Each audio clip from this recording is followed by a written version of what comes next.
Hey everyone, and welcome to Big League Bourbon. Tonight we have a special guest coming to us from the Los Angeles Dodgers, one of their coaches in the minor league system, Tony C., who also has his own bourbon podcast, Baseball Bourbon Podcast. Barrel, yeah. So how is everyone tonight? I see we got Bourbon, we have Adam, Mr. Whiskey Shits, Cheech Artolino in the house. Right now, we're just waiting on Tony to get in. He's probably having a long day out in the field working with a lot of the prospects as he's down at the Arizona Spring Training Facility. He'll actually be the coach for the Arizona team this year in the Arizona League as the minor leagues have been restructured.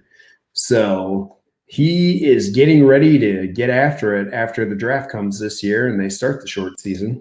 Actually, Tony's coming in now, so I'm going to bring him on in. Hey, Tony, how's it going? Hey, what's going on? Not too much. How about you, man? Not a whole lot going on here. Right on. Right on. So I apologize for being on my phone. I'm still trying to get my Wi-Fi set up in our new house. So. Oh, you're all right. Trust me. I've had my go-arounds with my Wi-Fi and everything else going on with the stream the last couple of weeks, dealing with StreamYard, so I know all about it. Yeah. You just can't – yeah, you can't win with some of these, I'll tell you that. No, not at all. So what's been going on, man? Well, sorry, I'm pouring myself a whiskey here. What are you pouring? Not a whole lot.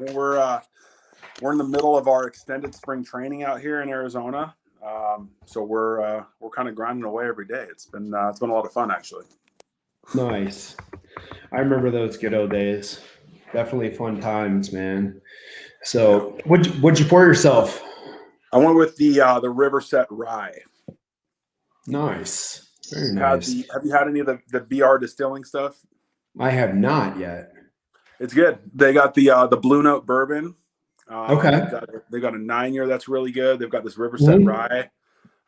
They're making good stuff. I really like them.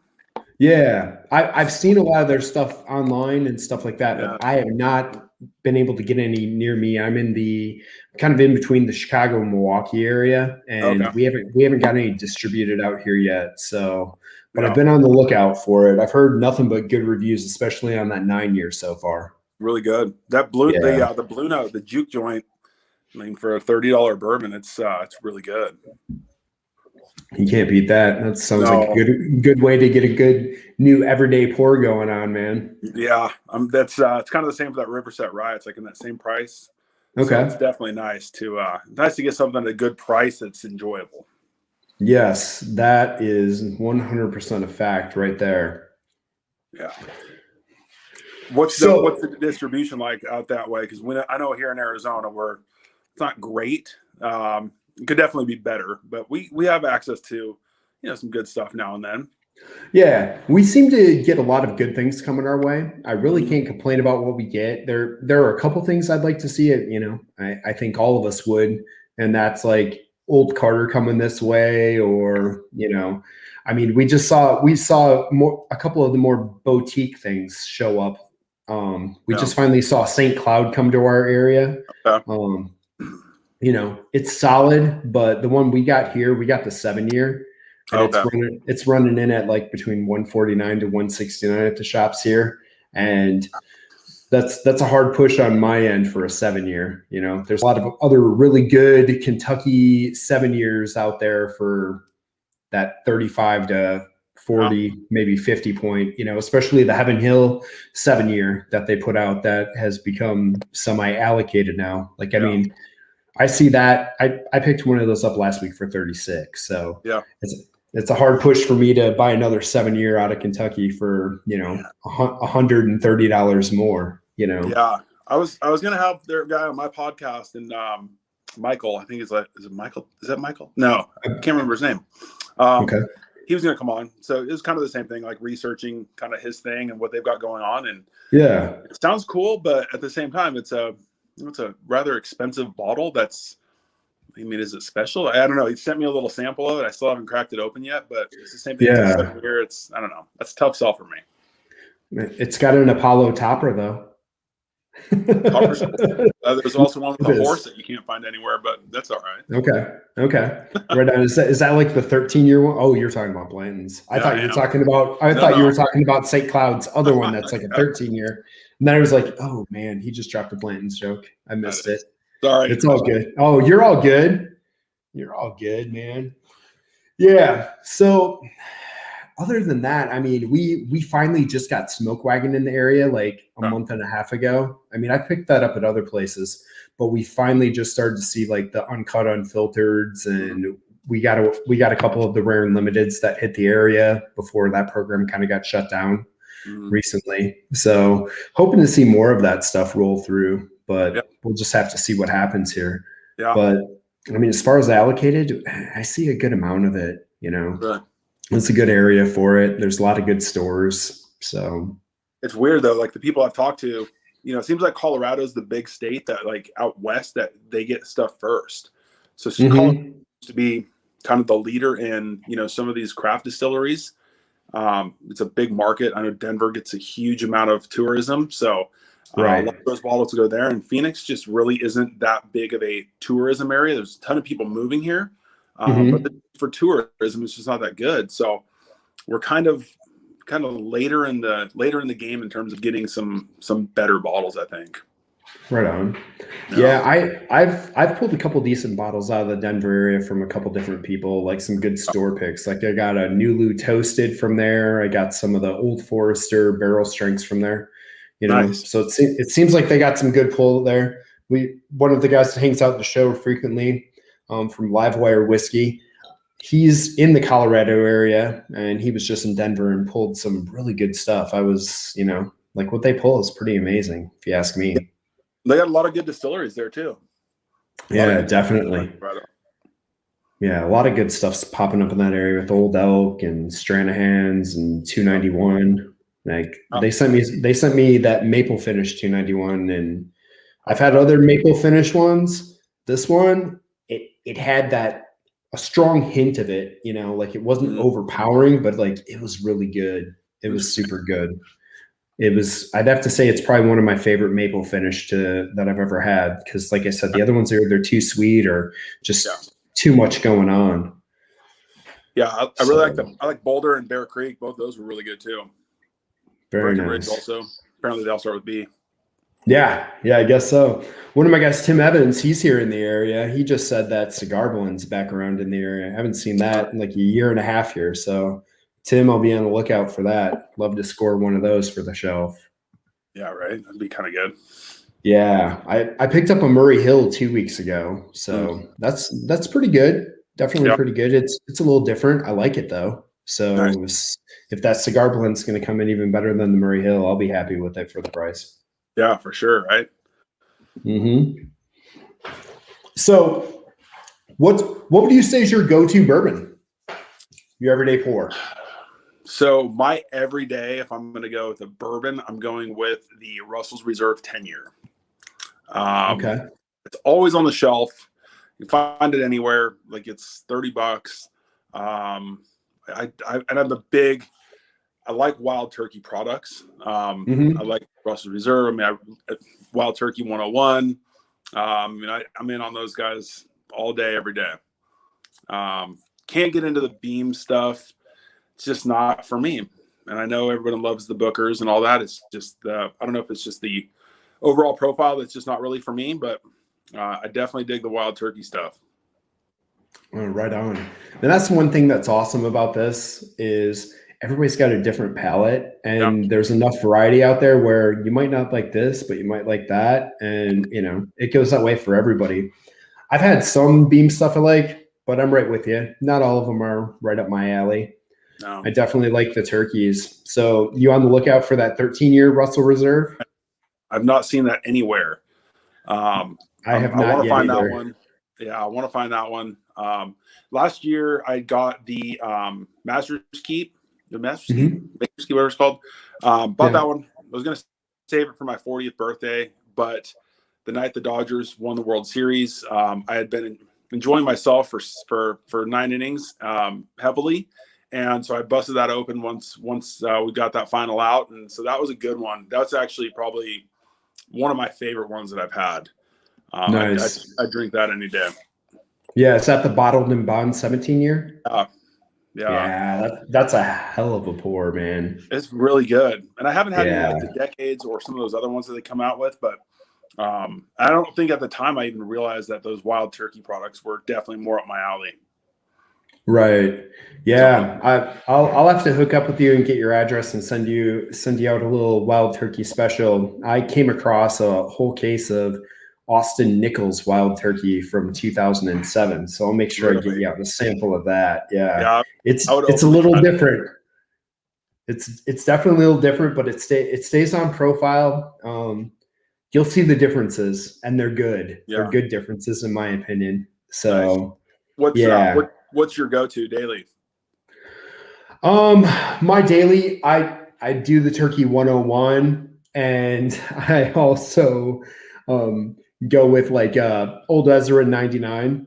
Mm-hmm. You guys are terrible. My friends are texting me, giving me shit right now.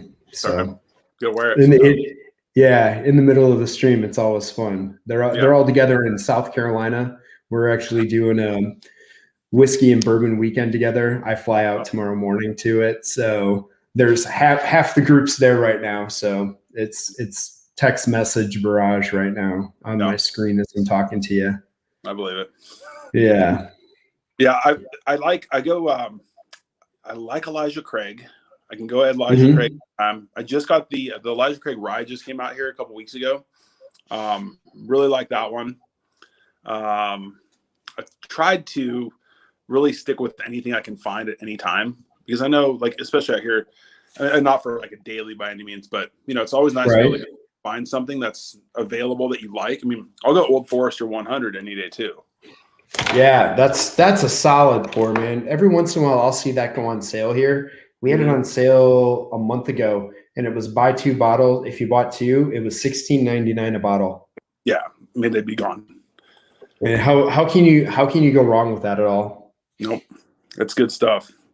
And I like some of the Old Forester stuff. But it's the same thing. I've not had the birthday bourbon. I know they had that 117 series that just came out.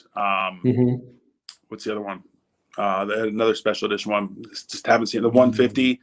The 150th. There were 3 different versions of that one. Yep. And then they've had the store pick 90 proof, the store pick 100 proof, and then the store pick barrel strength. Mm-hmm.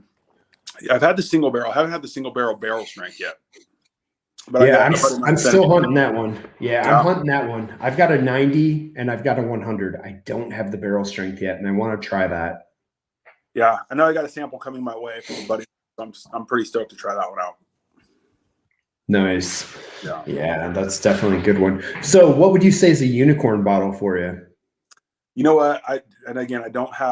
Still haven't opened it. I got it. And I don't know why I could probably catch a hard time for it, because I don't know how it is, but for some reason I've really been wanting to get the Elijah Craig 18. And again, I'd heard good things about it. I like Elijah Craig stuff. And, I just kept seeing it. It was so, like, every time I saw it, it was just so jacked up in price. I'm like, I'm not doing it. I'm not paying for it.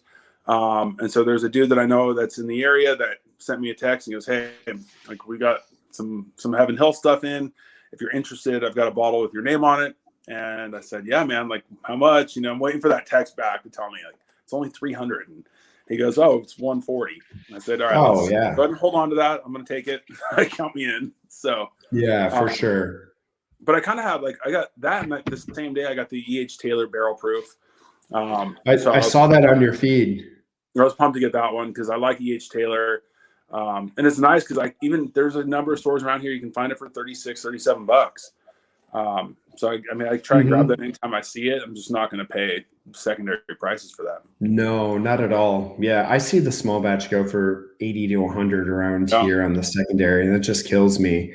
But like that E.H. Taylor barrel proof, that's definitely probably like my biggest chase bottle right now. I've had it a few times. I think it's great. Yeah. But I have never scored one of those myself. Michter's sent me a bottle of the 10-year bourbon. I was excited to get that one, and then the barrel strength rye as well. So Haven't Okay. opened those up yet. I'm trying to hold off as much as I can because I don't see those out Yeah. here. Never seen. No, I've never seen one of those in this area. No. I've seen stores post they have them over just across the border in Indiana, but I've never seen them around here. That would be amazing to come across here. But the only way I see them is secondary, and like I saw those today, and it was like $5.50 a pair or $2.50 a piece or $2.75 a piece. Yeah, so I'm not paying that for that. No, there's just too much. I mean, there's too much good bourbon out there. You know, there is. You don't have that money for. Yeah, there's fantastic bourbons out there for $50. Like if I had to say, if you were stuck with one bourbon and you had up to $50 to spend, and that's the bourbon you had to be stuck with for a month, what would it be? Oh man, that's a good question. I'm trying to think what's like in that $50 range, like $40-$50. Man, something I wouldn't get tired of. Probably rare breed. That might be the go-to. Okay. At $50. That's a solid pick, man. I don't think you can go wrong for that. I love it. And I have not gone to the Kentucky Spirit. And I've heard mixed reviews on it. And it's weird because I love the turkey stuff, but I just haven't gone there. Because every time I see it next to the rare breed, I can't not pick up the rare breed. So, I'm the same way. I've got a couple rare breeds. No Spirit. So I'm gonna do the segue over. We're gonna jump over the baseball side a little bit because everybody's kind of clamoring with some of their questions here. Now, we have a long-standing question on my show that comes from Mike Stahl from out in Colorado and Livewire Whiskey. He asks every guest this, so I'm gonna get it out of the way for him before he asks. Do you know or have you met Will Clark? No, and no. But I would love to meet the thrill. He was a dude. I mean, especially for my age, like watching that guy play he was pretty special. Yeah, definitely. That left-handed swing was something, and man, was he a competitor. Yeah, definitely. He's a bad man. Yeah, he was. So there's another question from Whiskey Nose. Marty asks, "What's your most embarrassing moment in pro ball?" Oh, man, most embarrassing. I don't know that I've had having to sing in front of people like in meetings or something like that. Like that'll get you. But I mean, there's been times like when you're coaching third base and you just make a bad decision and you feel like the eyes of everybody on you, or something that people probably don't know. The dude that's on deck is just not hitting. His girlfriend broke up with him and he's just rattled. And it's like, okay, I'm sending this dude from second base no matter what. And he gets thrown out by 35 feet and you feel everybody's eyes on you. And you're like, dude, you don't know what I know. This guy's not going to hit. So like it's not necessarily embarrassing. It's just, there's definitely times where it's like, the decisions that you make that people don't always understand. They could definitely come off as being, ill-informed or just a bad decision. And that'll, that's always in the back of your mind for sure.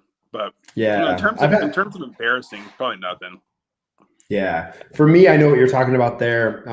When I switched over to the coaching side, I had some of those, when you're getting closer to the end of the game, I've been known to send a guy I shouldn't be sending, just trying to reset my lineup to have the best lineup coming up in the seventh inning or the next inning. And if that's what I need, and we've got 2 outs, and right now I know it's not a good situation or a good matchup, I'll sacrifice a guy. I'll send a guy, or I'll have a guy do something they shouldn't do just to get that lineup set the right way, where people in the stands and everybody else is looking at me funny, and I'm like, you just don't know. But I know that stare. Though.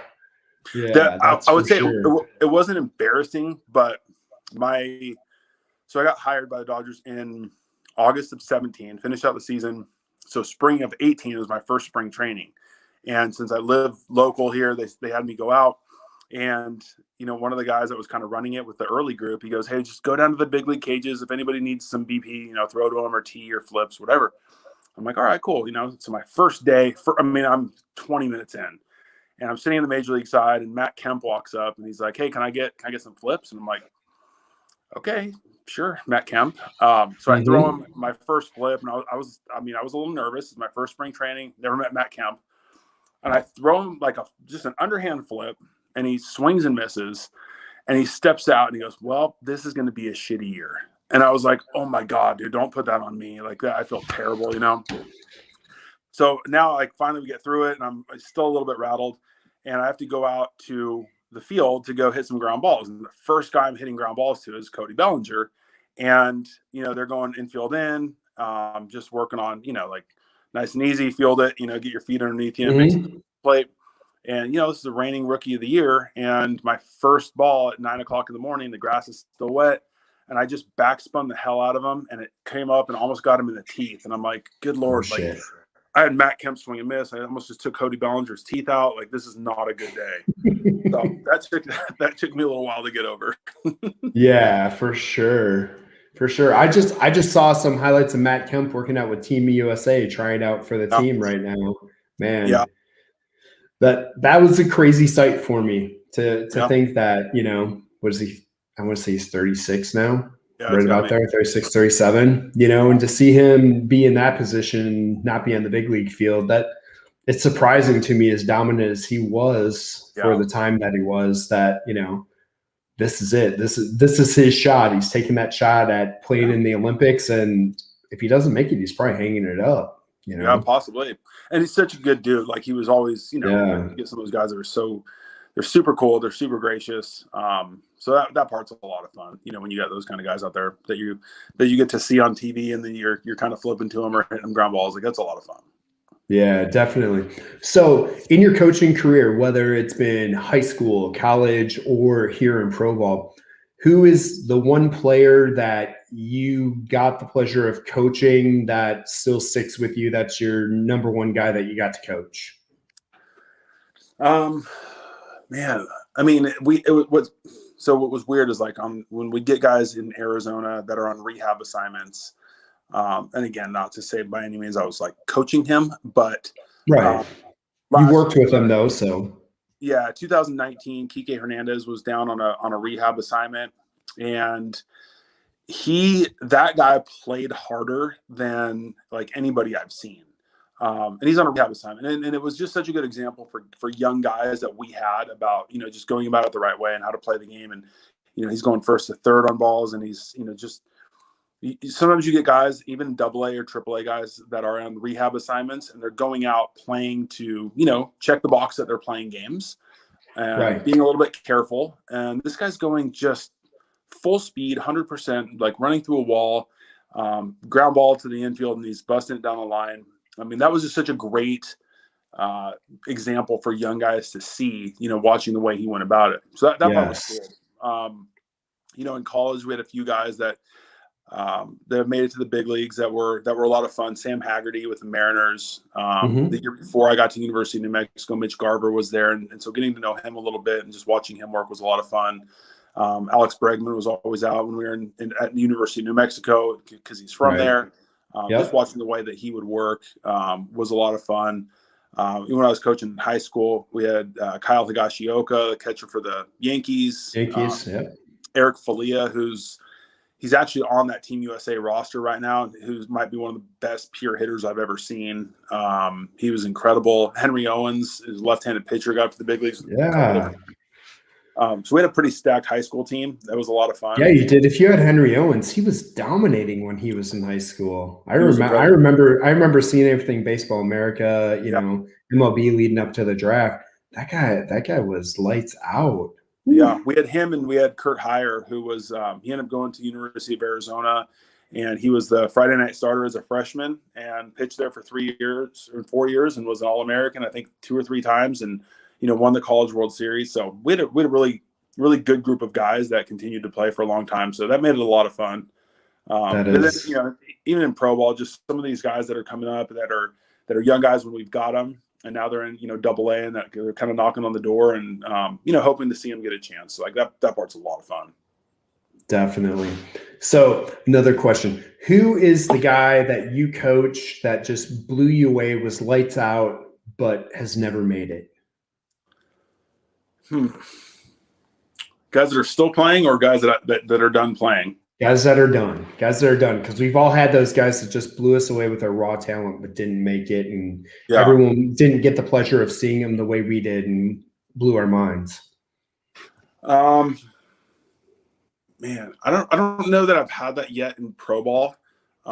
Just in terms of like, most of the time when guys go out and they produce, they get an opportunity to move forward.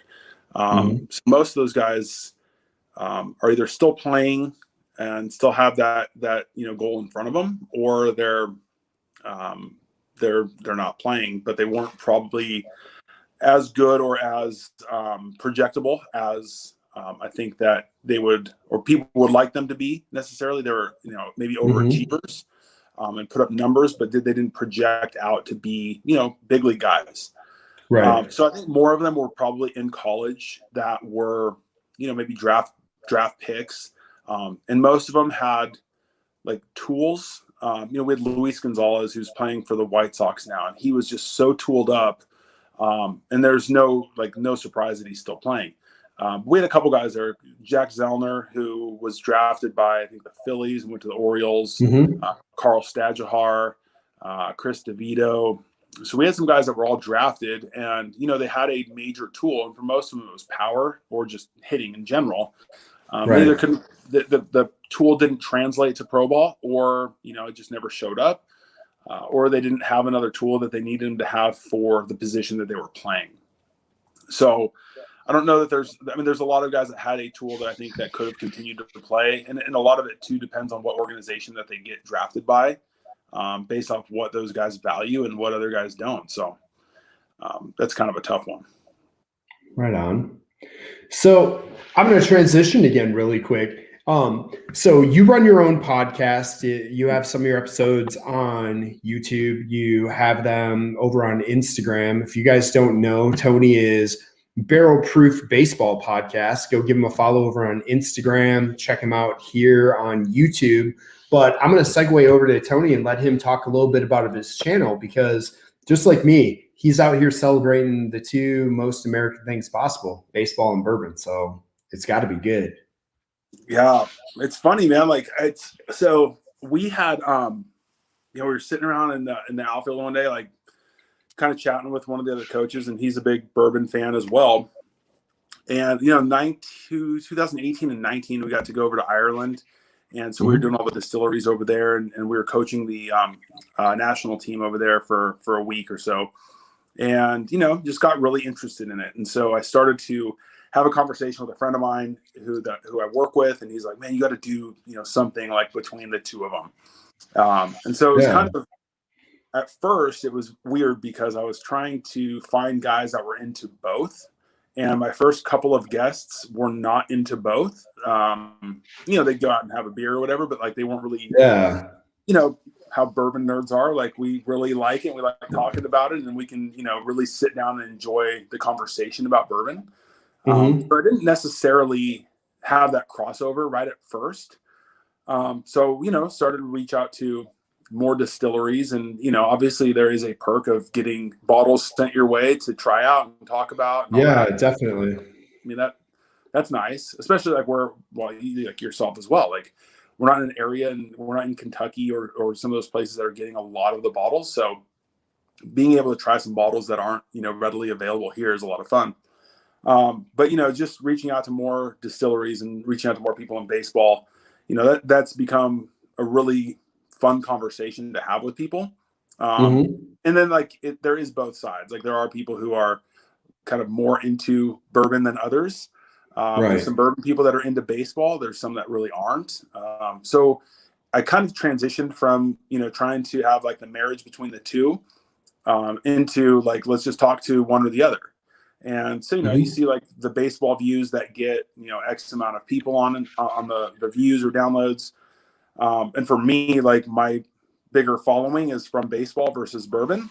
So I've tried to make it into like, I'm going to do it to enjoy it for myself, and hopefully people check it out and they go buy some bottles when they're out traveling or in different areas. So like, that's been a lot of fun for me. And, we've got some more baseball guys coming on that I'm pretty excited about, and some others I'm excited to get on. I reached out to the lead singer of my favorite band. I'd had a few whiskeys one night, and I was like, you know what? Why not? Like, I'm just gonna send him a message on Instagram. He's the lead singer of my favorite band, so like, let's try it out. And he's like, yeah, let's do it. All right, cool. Yeah, I watched that. I thought that was awesome, by the way. It was so much fun, man. Like, you know, I don't know anything about music or anything like that. And so I've got the lead singer of my favorite punk rock band up there talking to me, and I'm like, this is badass. Like, I love this. Hell yeah, dude. That was an awesome interview. And once you guys got rolling, it was a lot of fun. Yeah, it's fun. It's definitely fun. Yeah. And that's the fun part about this, you know, like I found myself last year and the year before, I was watching a bunch of bourbon stuff. I had just got into it. So it's probably been 2.5 years. I don't really know the date on it.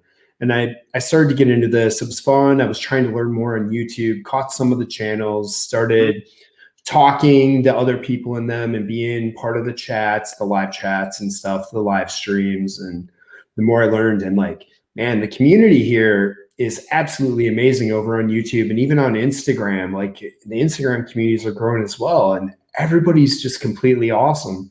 Yeah. And the more I got involved and people found out, you know, I had a baseball background and stuff, people were like, you know, that's cool. You know, you like bourbon, you should do something with this. And I'm like, well, what am I going to talk about? There's so many guys that are knowledgeable in bourbon that know as much as me and more than me. What am I going to do? And then one day I was at work and I'm like, why don't I do something with baseball and bourbon? You know, I'm in a baseball group, and these text messages are killing me. I'm in a baseball. Thanks, Shane. I'm in a baseball group that's former minor league players and former major league players, and a couple current minor league players that are in that group. And I was like, why don't I just mix this together? It could be a lot of fun, you know? And I started doing it, and it was awesome. And it's been great to this point. And, you know, then I came across your channel and hit you up. I came across Brendan Larson's channel. I had him on here too. I think you two have hooked up and talked before. He's a good dude, you know, still working his way through it all. You know, it's been a good time. And Brandon, I get Brandon a hard time because he's got that blue check mark that definitely helps him out. Yeah, no shit. That's not fair, is it? No, it's not a level playing field. I'm going to tell him. No, it's not a level playing field, you know? So I think we're working from behind here because we're just the average guys without a blue check mark, and Brandon's just completely monopolizing this thing. But he's you know, cool about what he's doing. Like he's hooked up with the right people, you know, and he's a good dude. I mean, I need to get him on the podcast for sure. But you know, super good dude. He's into bourbon. You know, he's obviously like re-signed and he's playing again. And like, because I know he was looking for a team, and so it's cool because you see all these people that are following him because of bourbon, and he gets a job, I think, with the Astros, I believe. Yeah, he's with the Astros in Double-A again now. Yeah, like people are super excited for him because he's, you know, shown that he's a good dude. You know, if you want to see a good dude do well. So it's really cool. And you're right. Like the community of it is a lot of fun. And the other part is like, you get caught up, like you go on Bourbon Junkies and you're like, these guys have 60-something thousand followers. Like I'm not, you know, but then it also started where my initial goal was to talk about like bottles that are available, because that's, like, go on channels and you're going, okay, like today we're going to review the Pappy 23. Like that's great, but I'm not getting that. So I don't care what your tasting notes of Pappy 23 are. So like, let's talk about something that you're going to be able to go in and find. And that's for me is what kind of transitioned into some of the craft distilleries, because there's so many out there, especially traveling, you know, they get to try some different bottles.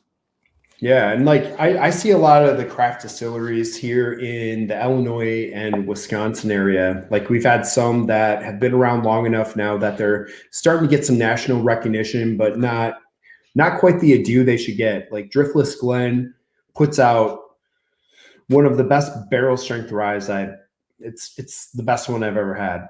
I've got a ton sitting back here behind me, but like that thing is a chocolate bomb all day long. It doesn't give you Driftless Glen. They're out of Baraboo, Wisconsin. Okay. It's fantastic. They put out a barrel strength bourbon as well. And depending on the batch you catch and the proof point, right now, all their products are 5-year. They are just crossing over into the 6-year range. So everything that they sell is 100% their own distillate. They don't source anything. Oh. But like that bourbon that's barrel strength is very close to a Stag Junior in notes and flavors. You're going to get the espresso. You're going to get the dark chocolate. You've got all those little components going on. You got the heat, 125 plus on those.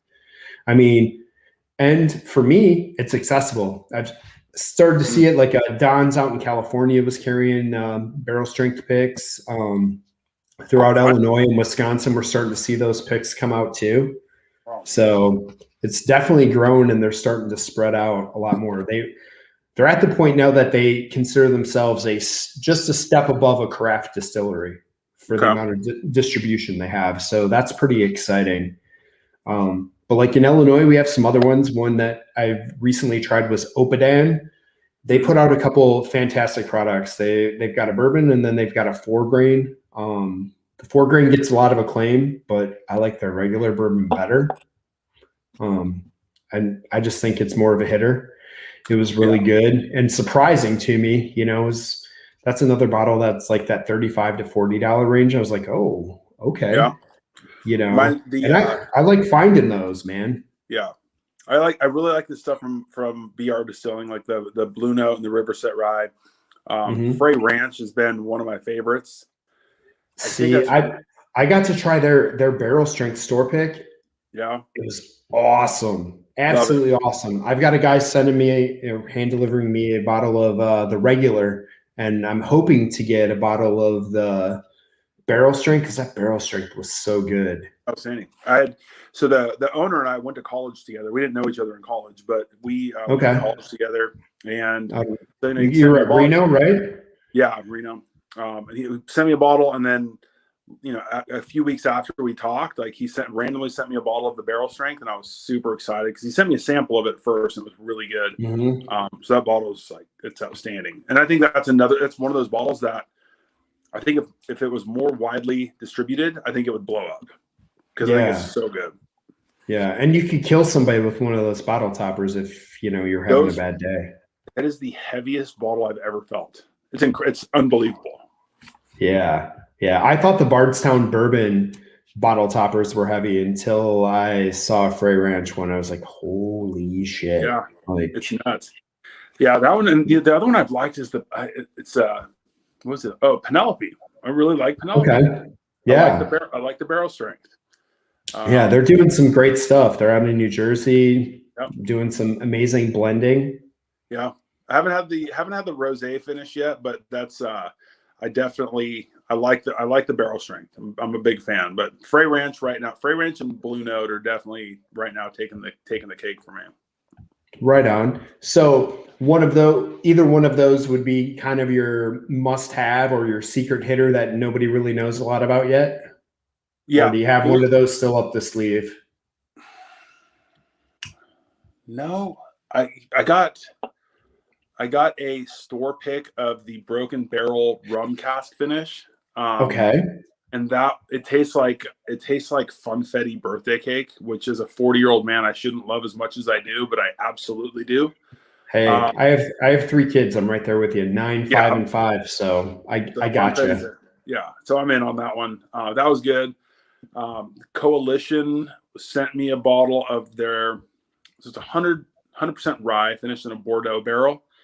Ooh. The first time I tried it, I was like, this is so bad. I mean, it's just so bad. But I'd already had a couple of drinks before that. So the next time I tried it, I had it first, and it's significantly better. It's just so unique with like the super sweet from the Bordeaux and then the spice from the rye. I think if you have others first, it didn't sit well with me. Right. But I really like that one. But yeah, I think the Frey Ranch and the Blue Note would probably be my go-tos. Nice. Yeah, my secret hitter right now. My wife picked this one up. She kept on seeing the bottle. She liked it, and she was like, "You gotta have it." So let me see if I can grab it here. So she grabbed this. It's pretty awesome. But it's the Horse Soldier barrel strength. Well, I haven't had that one yet. You need to get it, man. You need to get it. It's an 8-year, it's non-age stated, but I did some research on it, but It's an 8-year weeder that's made in-house. It knocked antique off the block for me. Really? Like it's amazing. Like the depth of flavor, the notes I got in the palate. I mean, it blew me away. Like I'm happy I still see a ton of them on the shelf, and I will be stocking up. But I need to get on that one. It's phenomenal. It's phenomenal. And I talked to a couple guys who are in the Columbus, Ohio area where it's distilled and made. Mm-hmm. And their comment back was, yeah, I can't even get that here because they don't do enough volume for the liquor commission to carry it. I was like, what? They're like, yeah. I'm like, well, you guys are missing out. The other cool thing I found out about these guys is every bottle is actually forged in a mold that is a former I-beam from the 9/11 area. The guys from this group are actually a group of former soldiers that were part of the horse soldiers over in Afghanistan, and they made a request to try to get a steel beam that they could give to their bottle maker to make a forge to make their bottles. I found out about that, and I'm like, that's pretty cool in its own right there. Yeah. All things aside, I'm like, well, that gives us some cool points, and I didn't know that before. I thought it was so good. Now it makes it even better. But I saw that. I got Hotel Tango. Yeah. I like the bourbon. Okay. I haven't had they sent me 2 others. I've not opened them yet. My only problem was my wife was making fun of me because I couldn't open the bottle because I have giant hands and the lid is super small. So I was struggling. That is a tiny cork in it. Yeah. So I had to have my wife open the bottle for me, which I'm not ashamed to say because her hands are significantly smaller than mine. But I like their bourbon. And the King's Family Distillery, they were super cool. I like them. Brandon's pumped them out a lot to my crowd and couldn't say enough great things about them. I have no access to that here. And it's husband and wife, super cool, and their whiskey's outstanding. That's awesome. That's totally awesome. I got to get my hands on some of that. Maybe when I head down to South Carolina, I'll see some out that way when I'm there. Who knows? Yeah. Shane Long, I'm talking to you. And while I'm at it, everybody that's in the stream, Shane Long is dropping a world premiere, his first ever produced video. And I'm telling you, if you've watched a lot of the Whiskey Tube channels that are out here on YouTube and you thought the production value was great or you thought great things were going on, you've seen nothing yet. When you see his first produced video that should be dropping tomorrow, I promise you're going to have a new favorite person in production value. And he has set the bar very high for himself. So I'm expecting great things to follow. But wait till you see this video. It is primo, guys. Yeah. Got to have those plugs for my guys there. But I'm telling you, you can find him on YouTube. He should be under Lord Schlong, as funny as that is. But his name is Shane Long, so combination of the name. Check that video out. I will send you a link to it. Okay. I'm telling you, you're going to be blown away and be like, whoa, all right, cool. Okay. Check it out. Yeah. Like if anybody's ever watched The Shelf Turds, Shane took it up a notch, guys. I'm putting the pressure on him here. He took it up a whole notch. He might have reset the bar on everybody. So that's definitely going to be something to see. I actually have a produced video coming out tomorrow. I don't know. I haven't watched it. My guy finished it for me. Hanson rocked it out. So that's coming out. I got a second one coming up. It's if you've been on my Instagram, you've already seen the video. It's the 2021 baseball bourbon lineup. So making a baseball lineup out of it.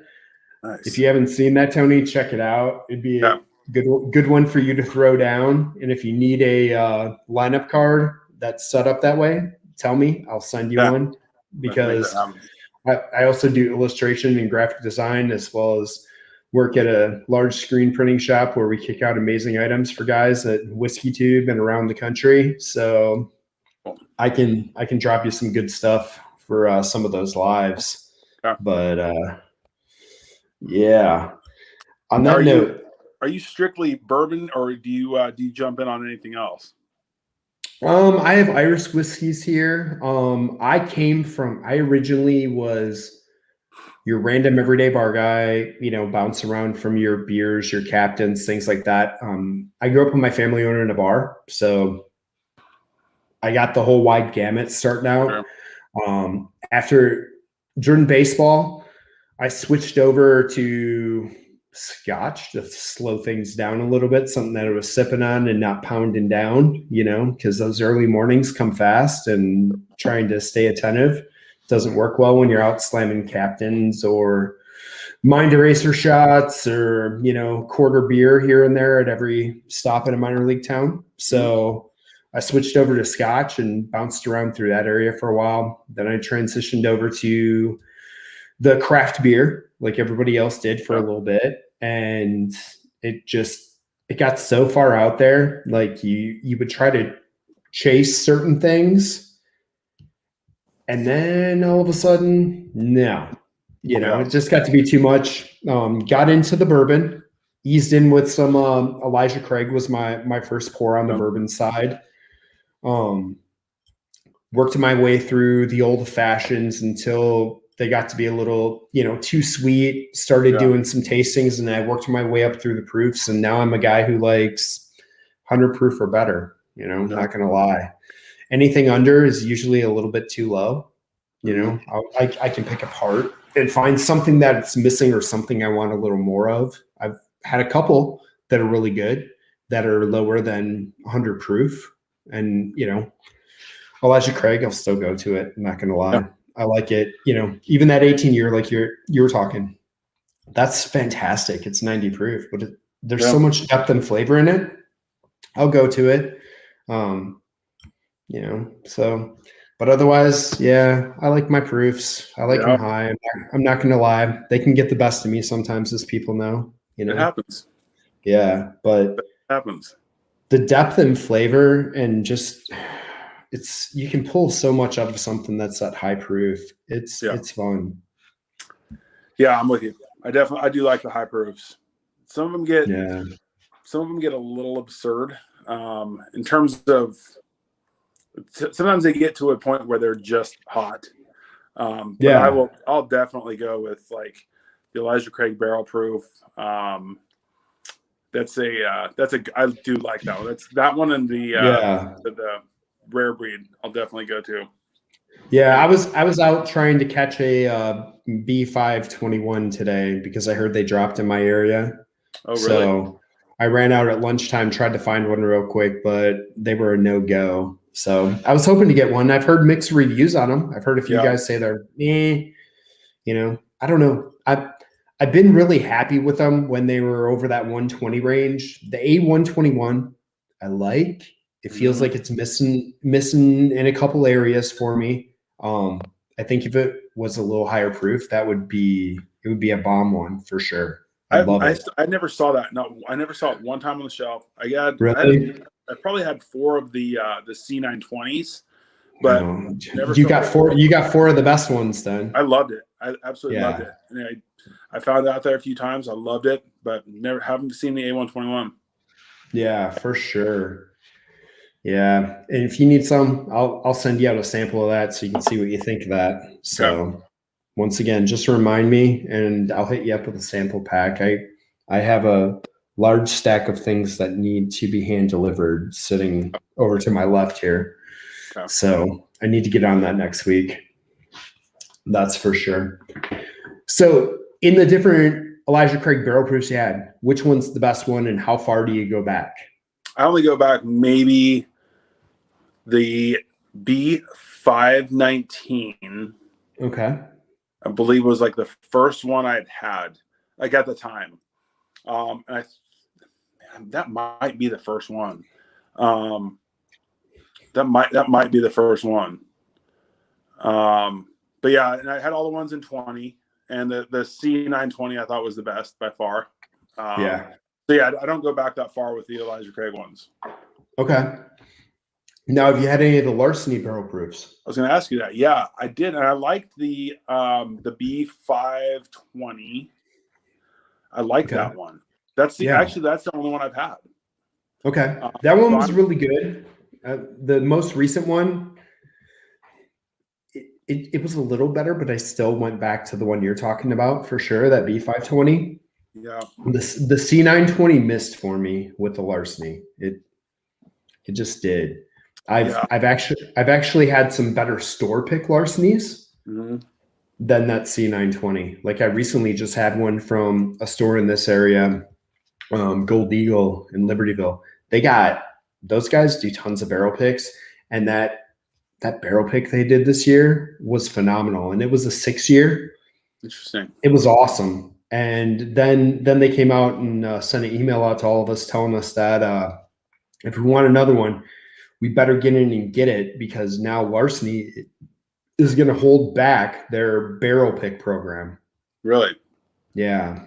So they're going to suspend that for a while. So what do you do? It's just weird. Like, I think because we don't get some of those bottles out here, as soon as they hit the shelf, they're gone.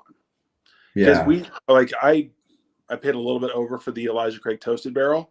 Okay. And the way that they described it at first was it was going to be out all the time. And yes, I saw it one time, I grabbed it, overpaid for it. And I was actually fairly underwhelmed by it. But kind of under the impression it was going to be out all the time, like a standard line offering. And I don't even think I'd buy it again. I'd go for the rye toasted barrel. Oh yeah. And I can tell everybody about that specific one right now. The toasted barrel was just released to different distributors here in the last 2 weeks. It's a one-time drop for now. They're hoping to drop again one more time this year in September, but that isn't confirmed yet. And like you said, it's missing something. It's not what you would think it would be.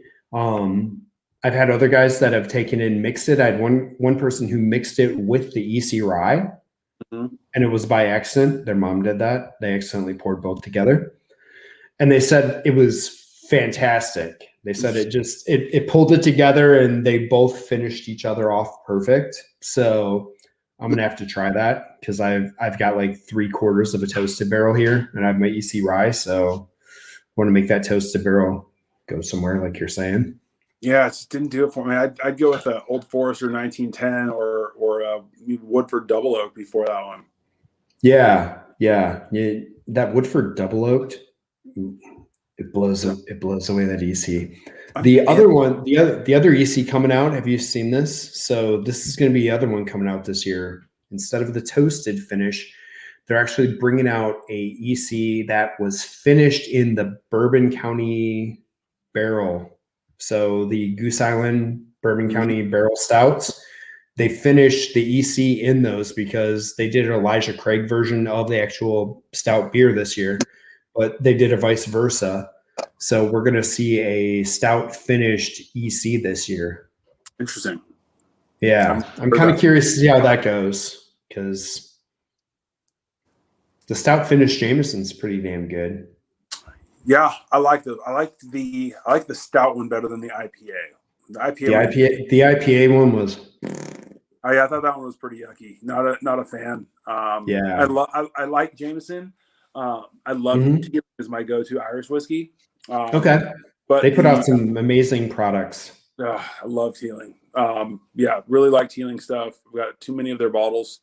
But the Jameson, just not a fan of the that IPA finish. Did nothing for me.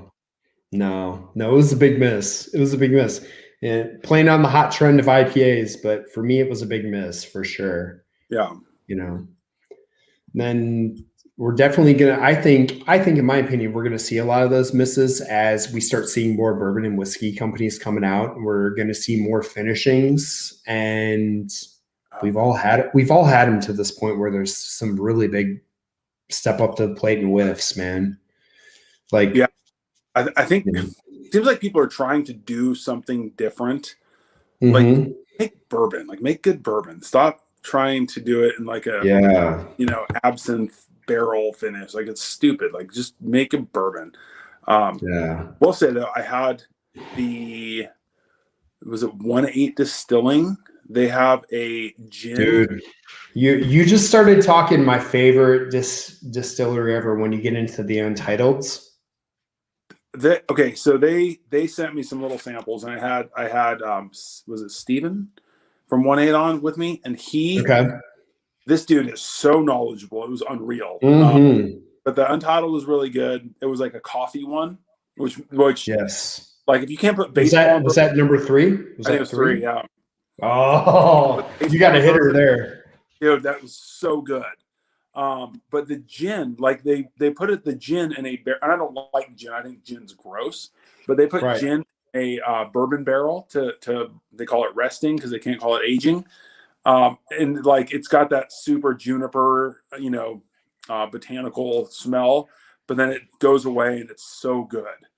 I was super impressed. Like 1-8 Distilling was super impressive, and so was Spirits of French Lick. Those guys put out some cool stuff. Yeah.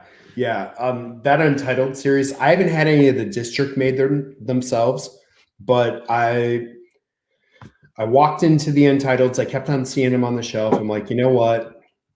I'm going to throw down and try it. I didn't know anything about them when I bought it. No research, but I kept on seeing them. It was around a $70 bottle. I bought the first one and I was blown away. I'm like, oh my God, this is so good. Like, I didn't expect it to have so much developed flavor that really pulled over to the wine side, but not like it was wine, but it was hitting on some of those notes you only get in wines or ultra aged, beers. I was like, whoa, what's going on here?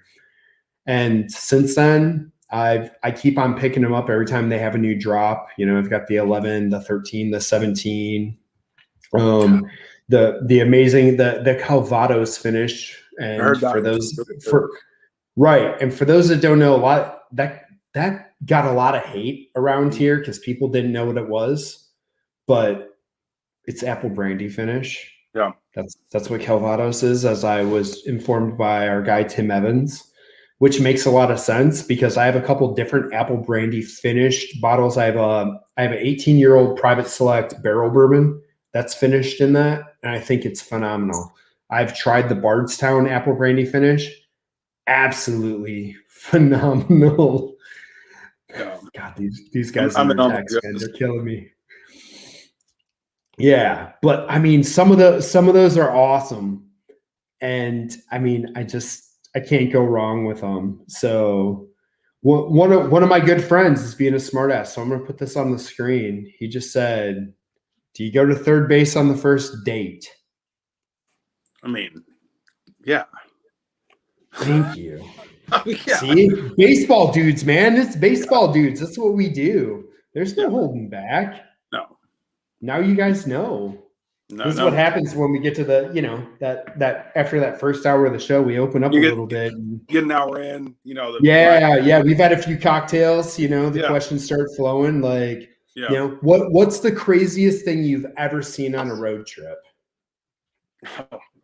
I'm going to make the transition for everybody here and ask that. We've had some great stories that have come across from the former minor league and big league guys, so feel free. I don't know what I could say. Probably years ago, coaching in college. You wind up in some interesting towns, especially when you're playing SEC schools. Oh yeah. Probably, there's some I probably shouldn't say, but I'll tell you my craziest story, like in baseball in general, was I was coaching at a school, and I had a young lady in the middle of batting practice. We're hitting on the field, and the young lady walks out on the field with a kid and walks out and takes a child and puts the child on first base and yells at the guy hitting to take care of her kid. Oh God. There's a baby on first base. Like, I have no idea. This is not in the handbook. I have no idea what to do right now. Like, I stop. I go, dude, you need to go get your kid. That was the, like, oh my God, what do I do? part, but yeah. That's special right there, man. That's absolutely special. Yeah. Nice. That was tough. So you've been on enough buses, you've been on enough crazy trips. What's the worst bus story? Like the worst thing that ever happened? For me, our craziest bus story, it's middle of the night. We're in the New York Penn League. We're making one of those 14-hour trips from Erie up to the Vermont area. I'm sitting up front. I'm not good at sleeping on buses, watching a movie. And all of a sudden I hear the bus driver yell, "Holy," and then you hear boom.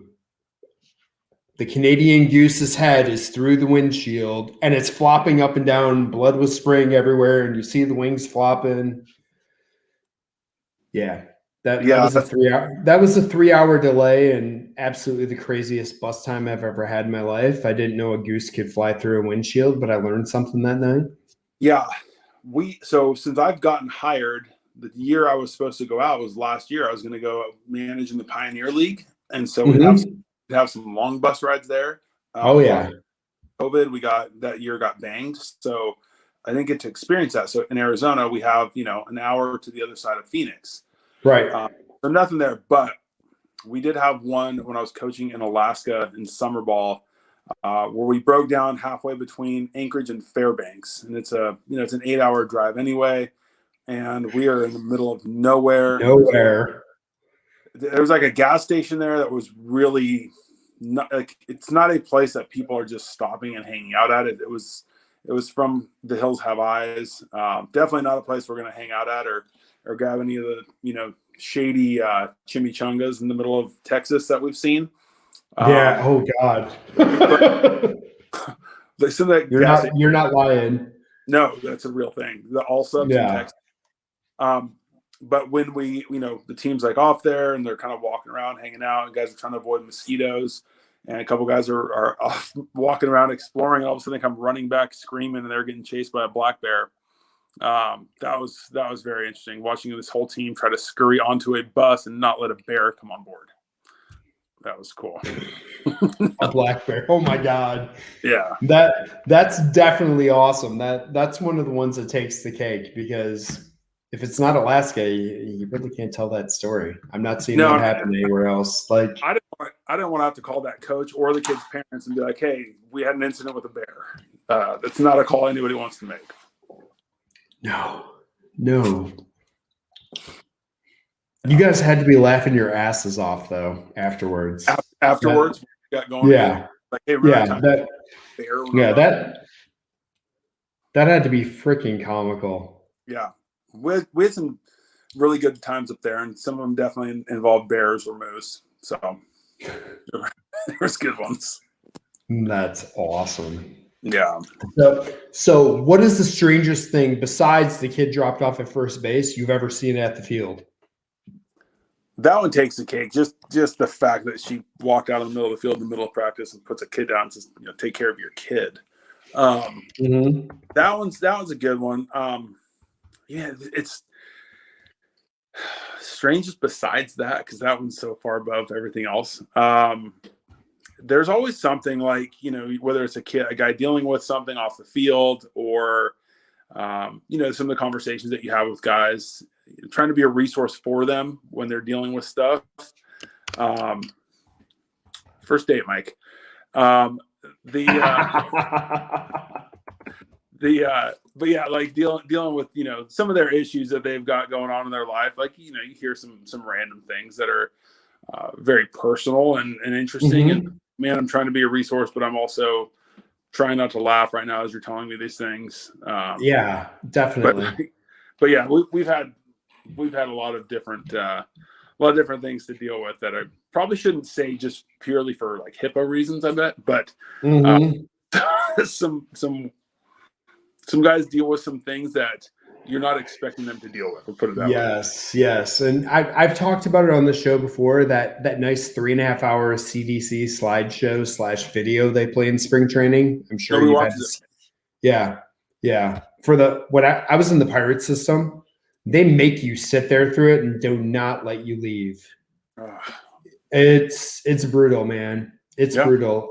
I will tell you that after watching that, And the fact that they tell you towards the end of it that there are 8 STDs found in the world that are only found in Florida and nowhere else. Makes sense. And that Florida does more STD tests the month before spring training and spring break combined than anywhere else in the world the rest of the year.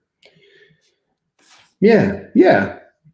I think part of it too is like we're lucky, which doesn't really help with the stories, because we get a lot of really good dudes. We don't really have problems with guys, and so they don't get themselves. Yeah. That for the story aspect, that doesn't help. But for the coaching aspect, that part's great because we don't have to deal with a lot of stuff. Yeah, for sure. Now I'm going to get into some fun questions when it comes to baseball. I'll let you off the hook here with the crazy and a little bit uncomfortable. So we're gonna get into the new rules of baseball. What's your take on the new extra innings rule? So okay, there's two sides. I consider myself a baseball purist. I hate the new rules I hate everything.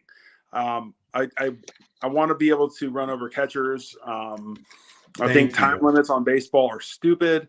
The fans don't care about how long. I was at the game when Max Muncy hit the walk-off against Boston in the 18th inning, and Dodger Stadium was half empty. And we were talking to people sitting near us, and they paid $2,500 a ticket, and they're leaving early. Like, dude, it's the 15th inning. Something special is going to happen. Whether you like it or not, something special is going to happen. When they're leaving. So I don't buy for a second that the fans care in the least bit about the length of the game. Now, with that being said, when they started doing the runner at second base thing, I'm like, this is the dumbest thing. Like, this is ruining baseball. What are we doing? And then all of a sudden, I'm like, this is actually genius because, man, I just like from a managing perspective, it's great because it's going to be shorter. Now, from a like my perspective as a fan, as somebody who loves baseball and how it's always been, I could not agree with Cheech anymore because they're making these asinine rules that don't. Yeah. The extra 3 inches on the bases. You know, we're talking about bang bang plays from stealing second and things like that, or bang bang plays at first are not bang bang anymore. 3 inches is a big difference. And when you talk going from first to second, we're talking taking 6 inches off. Yes. That's everything to a catcher, especially, as low as we get pop times now, and you're going to make it that shorter. When we got the email about the new rules, we had guys write back and they just wrote LOL. Like, haha, you're playing a joke, and it's not. Yeah. Like the pickoff rules are. Oh my God! I was a pitcher, so don't get me going on that one. I'm lefty. It's stupid. Like, again, they're doing it in the minor leagues to see if there's any validity to it, to see if it's potentially going to be something that can stick in the big leagues. I think it's stupid. Like it truly, it's stupid. Yeah, it hurts, man. It hurts because like we've talked about, and we talked to Brandon about this, and it was a big deal. Like, as a pitcher, when you're only allowed to pick off to first twice. Now, if I have a guy that's really trying to play me and it's a clutch situation, you're fine. And it's a clutch situation in the game.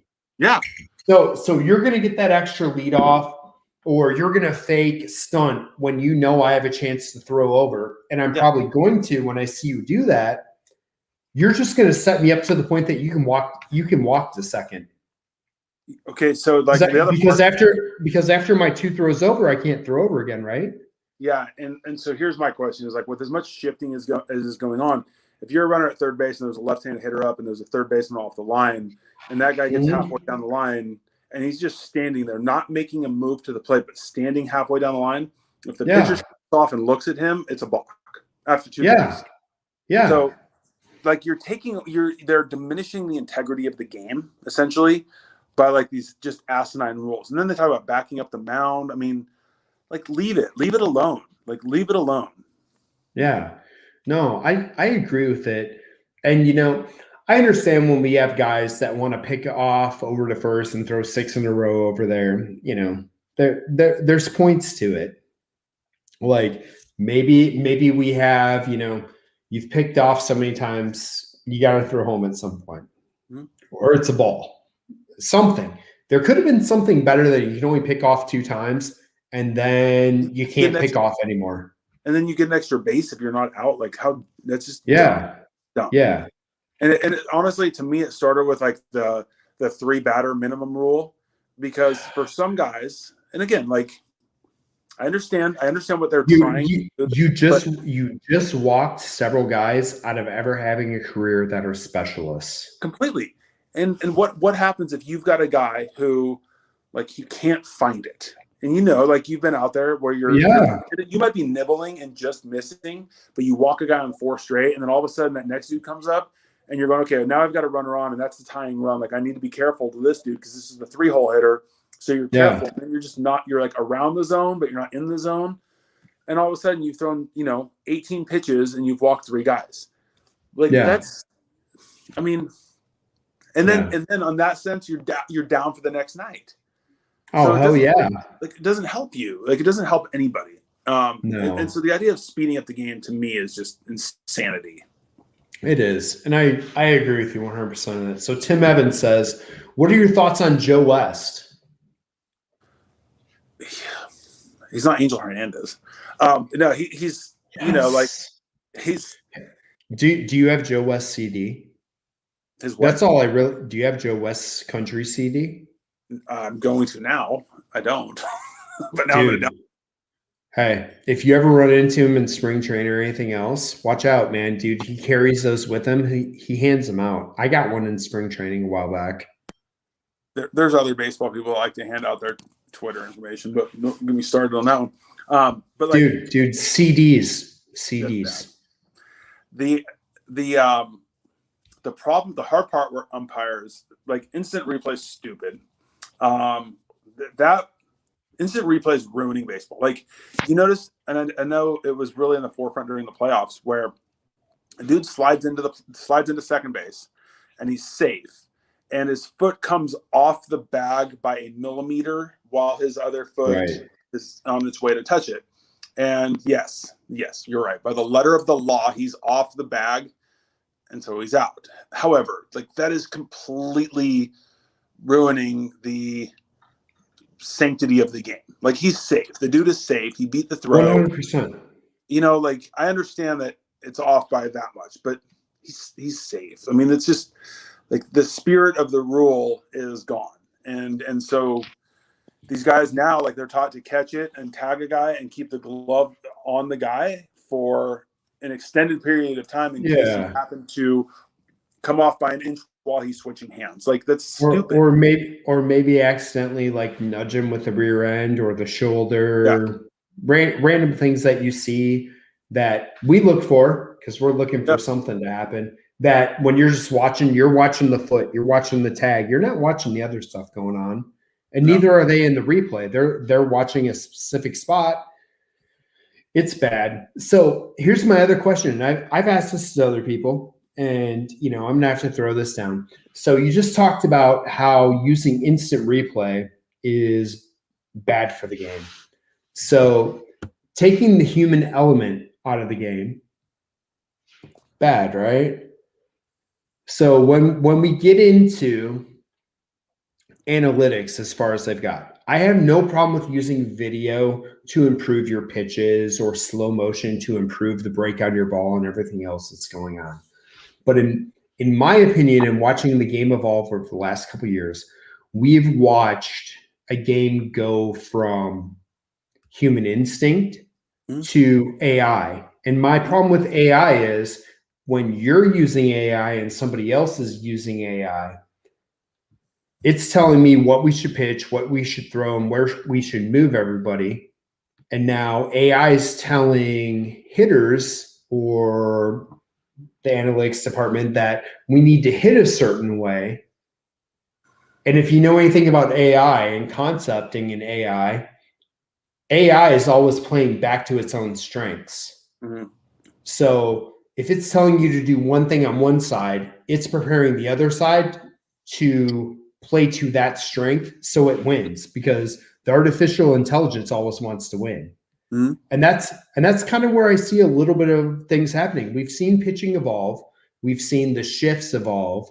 We've seen positioning get precise and like absolutely precise. I would have loved to pitch that way because I've always had a good eye for what I do and been able to shift my fielders based on the pitches I'm calling and how I see a batter swing the bat and how he sets up his feet, where that bat is and knowing where the ball is going to be. I know a lot of people can't do that's weird, crazy shit, but I've been around the game a very long time. And I've been able to do that, knowing my pitcher's strengths and seeing the hitters perform, that I can do that. But when you start adding in all this AI to get stuff done and telling hitters exactly what they have to do to be successful, to play into these shifts or everything else, and we don't see the human aspect come in of, well, if everything tells me to do that and everybody's on this side of the field, I'm going to hit to this side or I'm going to bunt to this side. Not even hit, because hitting against a shift is difficult because we don't train guys the way we used to. We really don't. We train guys to be the most effective in a short amount of time. But in the old days, we taught guys how to really control the bat to be able to put a ball wherever we wanted to. But now we train them to be effective to where the game's at. So what I'm saying is, what do you think of analytics, and do you think it's the best thing to do for the game? Yes and no. There's so much information available that if you don't use the information, you're ignorant. Correct. I agree. You have to use the information. And again, it's like AA. I think it's AA. They are doing the first half where you have to have 2 feet on the grass. I'm sorry, infielders have to have 2 feet on the dirt at all times. And the second half, they reserve the right to keep 2 infielders on each side of second base. My issue with that is, why do you care where they're playing? If they're trying to get outs, if their job's to get you out, and they know that the numbers say that versus this type of pitcher, he's more likely to hit the ball here, put 8 guys over on that side of the field if they want. That's their prerogative. And if they want to open up the entire other side of the field, it's totally up to them. Why do you care? Right. That is where, like, MLB, I think, is trying to counteract it. And I don't think there's any reason. It's like Galarraga with the Tigers years ago when he saw the perfect game and was blown at first base. There is a human element to baseball that makes it beautiful. It's a perfect game. That means that the infielders, outfielders, catchers, scorekeeper, umpire, field crew, they have to be perfect. It's not a really, really good game or an amazing game. It's perfect. Right. Everybody has to be perfect. So, like, you have to have that human element involved. There is nothing to me like, I know that when Blake Snell came out of the World Series in Game 6 last year, that I'm sure our team was sizing themselves for their rings as soon as he walked off that mound. Why would they not? I agree with you 100%. He was doing something that is not analytically computatable. No, because when you're on and you're doing something that is humanly phenomenal, that is not analytically computable because it's an anomaly. And those models do not figure in anomalies, but yet they happen. How does Brett Favre go out and throw for one of the best games of his career the day after his dad died? You don't have there's not a number for that. There's no number for dealing with the fact that your wife just left you and you've got to go play a game that night. There's not a number for that. You know, you're like, whatever happened, like something great happened in your life and you're going out there with a different motivation. Like, you don't have a number for that. So I definitely think that there is a place for it because analytics in terms of like information has been around forever, just not as in depth as we have them now. Again, we talk about like the swing in general, like the swing was to that were throwing sinker sliders down in the zone. Now you've got guys throwing 102 up in the zone because they've got this insane ride on their pitch. And that swing that was taught to combat sinker slider doesn't work. And everyone's going, why are strikeouts up? Well, that's why. You know, why have there been 6 no-hitters the first 6 weeks of the season or whatever insane number we're at? Okay, I'm going to stop you real quick. Is there 6 or is there 7? Is there 7? I don't know. There might be 7. Well, the reason I'm going to ask, we asked this. I'm a pitcher, so we know what side I'm on. But Madison Bumgarner gets credited with a full game for the 7-inning doubleheader game. So MLB recognizes a complete game at 7 innings, but says the no-hitter is not a no-hitter. Again, to me, that's asinine. If the game's 7 innings long and they know it was 7 innings long, it's not like you were playing a regulation game and the game got banged after 5 innings because of rain. That's right. That's not a no-hitter. And I honestly don't even think you should get a complete game for that. But if the game is scheduled to be 7 innings and he threw 7 innings, perfect. Like that game was perfect, or that was a no-hitter. Right. Like, and that's my take on it. Like, if you're going to call it a complete game, you have to call it a no-hitter. If you refuse to call a shortened 7-inning game a complete game, then I have no problem whatsoever with you calling it a no-hitter, even though there were no hits. But you can't deem it a complete game and put it in the stat column as a complete game and then go, sorry, not a no-hitter. That makes 0 sense. There's no consistency there. It's like the record for homers in a game is 4. However many guys have hit 4 home runs in a game. Well, does that change if it goes extra innings and you hit 4 homers in a 19-inning game? I mean, it's still a game. Like, the game's not over. Right. I mean, you have 8 hits in a game, you've got a record. Yes, the announcers, when they talk about it, are going to go, oh, the record for a game is 8 hits, and yeah, by the way, he did it in a 19-inning game. Like, okay, right. But those games don't exist anymore. No. I mean, I remember as a kid watching a 21-inning Oakland A's game as a kid in the 80s. It was amazing. Like, I was glued to the TV. I got to watch baseball that much longer. It was awesome. And what you just talked about is huge. We used to have that opportunity to go 6 for 6 in a game if a game went extra innings, or 7 for 7. Or I want to say 7 for 7 is the best. I don't think it's 8 for 8, but still. But if somebody had that opportunity to go 8 for 8, oh my God, why not? If somebody had 8 at bats for a chance to hit 8 bombs, come on. Who doesn't want to see that? But we've decided the game needs to be faster because society is got a short attention span on their phone and doing this. So we need to make 1.5-hour baseball games now that used to be 4 hours. And I don't agree, and I'm never going to walk away from that. It just pisses me off. Yeah, but I would also say, like, and again, this might, like, Daniel, I'm reading Daniel's comment, and I totally understand that part of it because, like, it's against your team, and again, nobody wants to see their team get no hit. But again, like you said, if it's not against his team, it's a no hitter.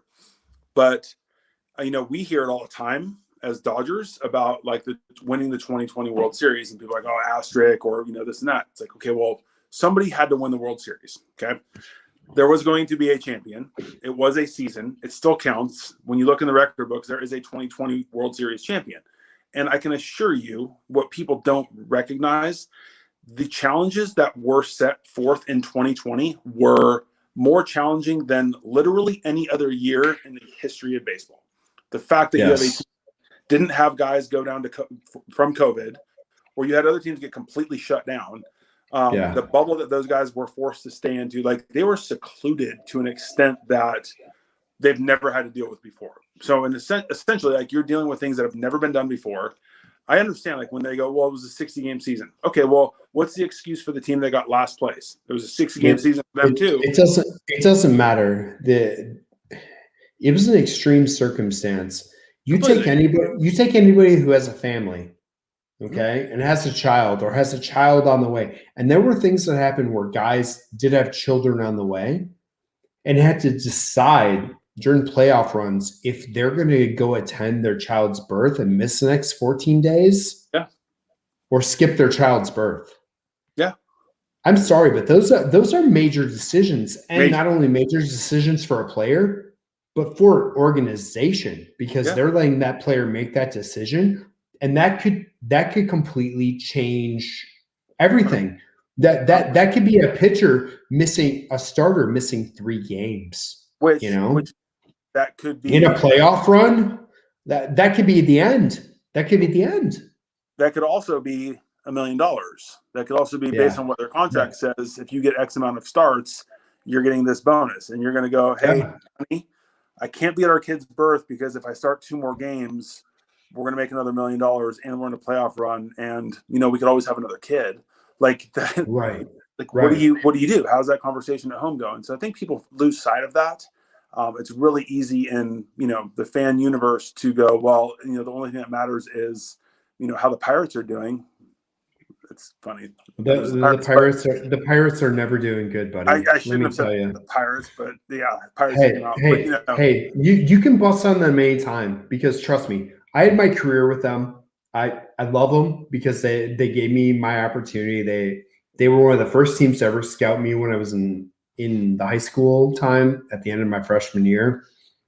They followed me from that point on all the way through college, drafted me. I thought it was the greatest thing out there. But at the same point, I didn't see what anybody else had. I really didn't until we got around it. Like our minor league facilities were awesome. Our spring training was nice.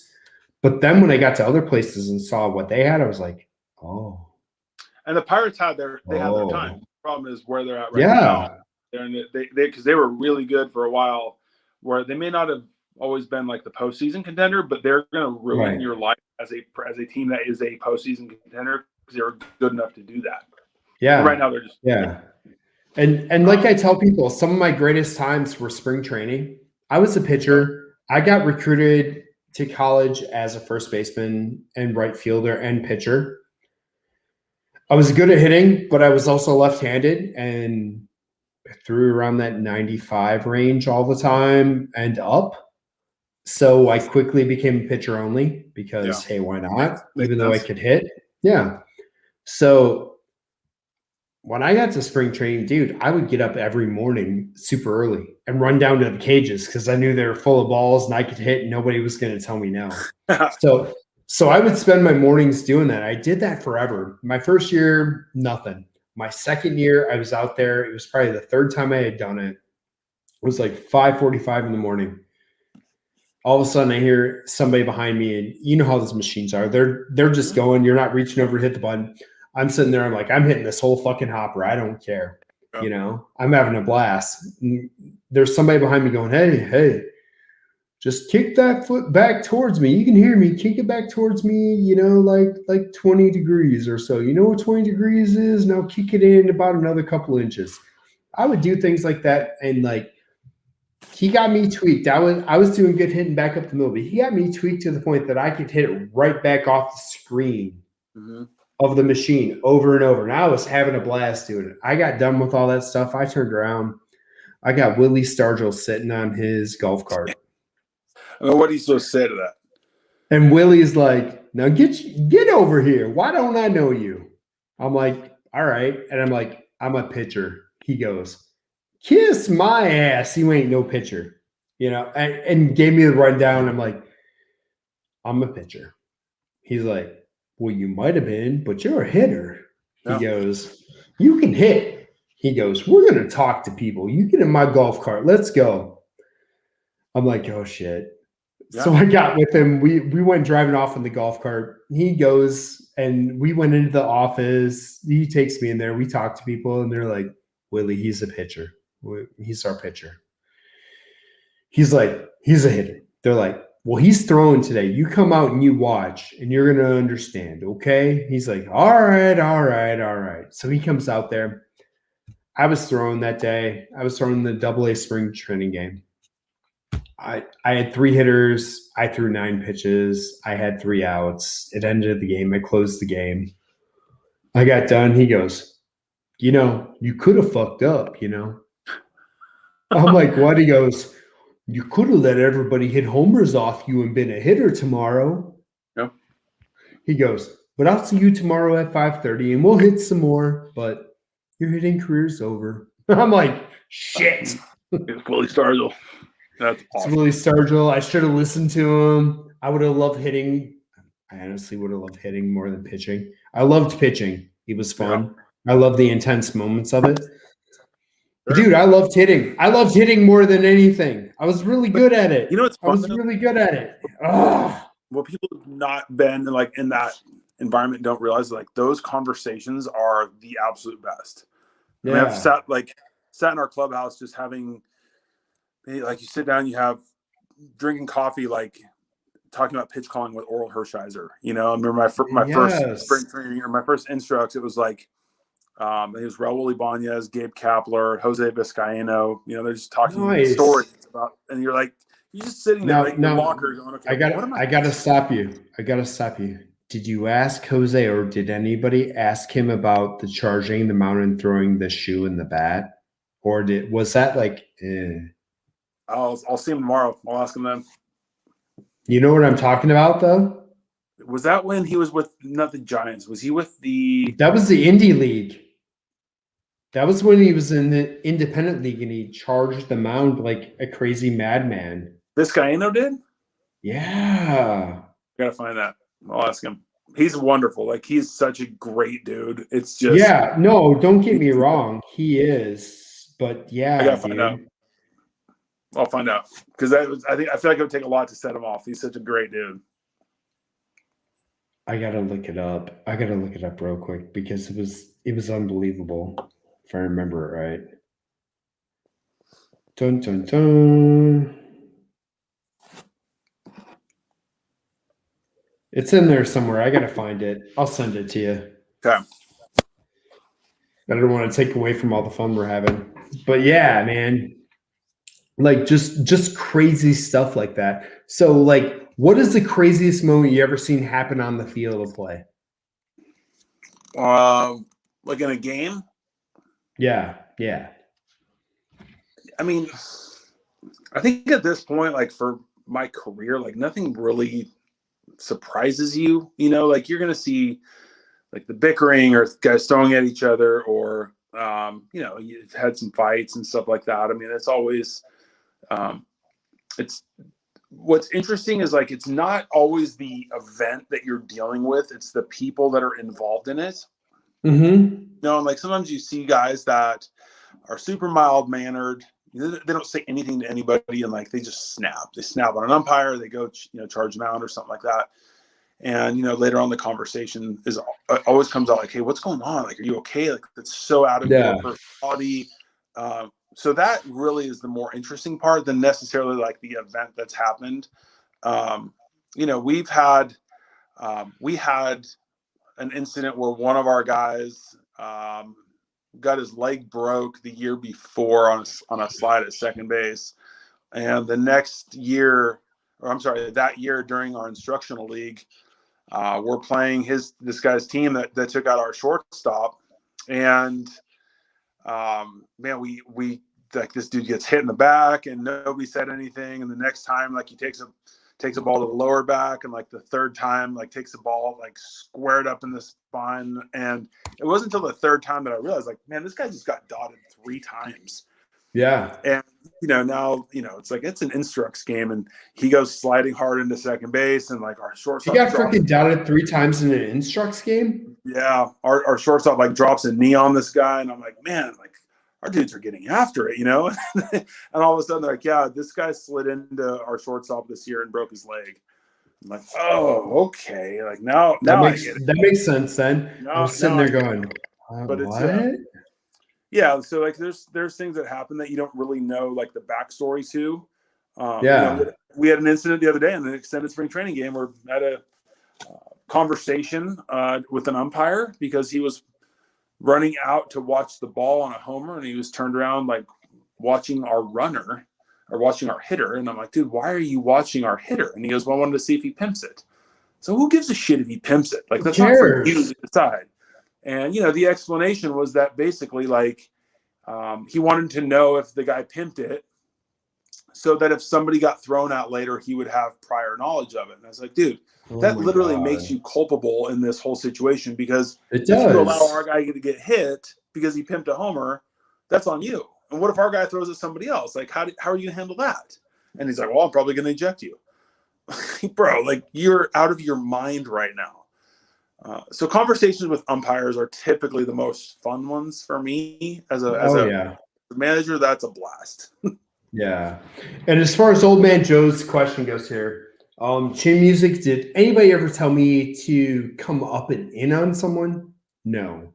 Did I do that? I'm gonna tell you right now, my mentality was a little different than a lot of people. I started out as a starter. I came into pro ball. I worked as a setup guy or a closer. So that 17-inch plate, that's mine, man. And I'm gonna tell you, I'm taking an inch and a half on each side, so that plate's a little bigger. So I'm gonna tell you 20 inches is mine, and I'm gonna work it. And I'm not gonna stop working it. Am I gonna hit a guy? I might, but that might back the next guy off. I'm not gonna give a guy the middle out of the plate as a zone, where he can just set up and go.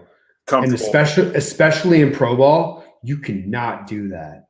You cannot do that because dudes are there because they're paid to swing. Yeah. So if you give them the middle out all day, they're going to own you, and your career is going to be very, very freaking short. They're going to be fighting to get into the batter's box. Yeah. So, yeah, dude, I had no problem buzzing the tower. I had no problem coming low and in. I think low and in is almost better than up and in from a pitcher standpoint, because when you get guys' feet moving and you get them uncomfortable in their feet, more so than their upper half where they can just lean back, but you start moving guys' feet, in my opinion, as a pitcher, I think I'm winning the battle there. I think I have the advantage. But what's really funny is, like, you see how much this game has changed. Like, not that long ago, a dude that digs in, like literally is digging in, would get thrown out. Yeah. And then you got people going, hey, you're threatening his life because he dug in. Like, where you're putting his life in jeopardy because he celebrated a homer. And it's like, you know what? I mean, I get that part of it, but I also understand, like, your job is to hit, my job is to pitch. And if you do your job and you hit me and you're breakdancing and raising the roof as you're going down the line, like, I'm going to take exception to that. Personally, this is just me.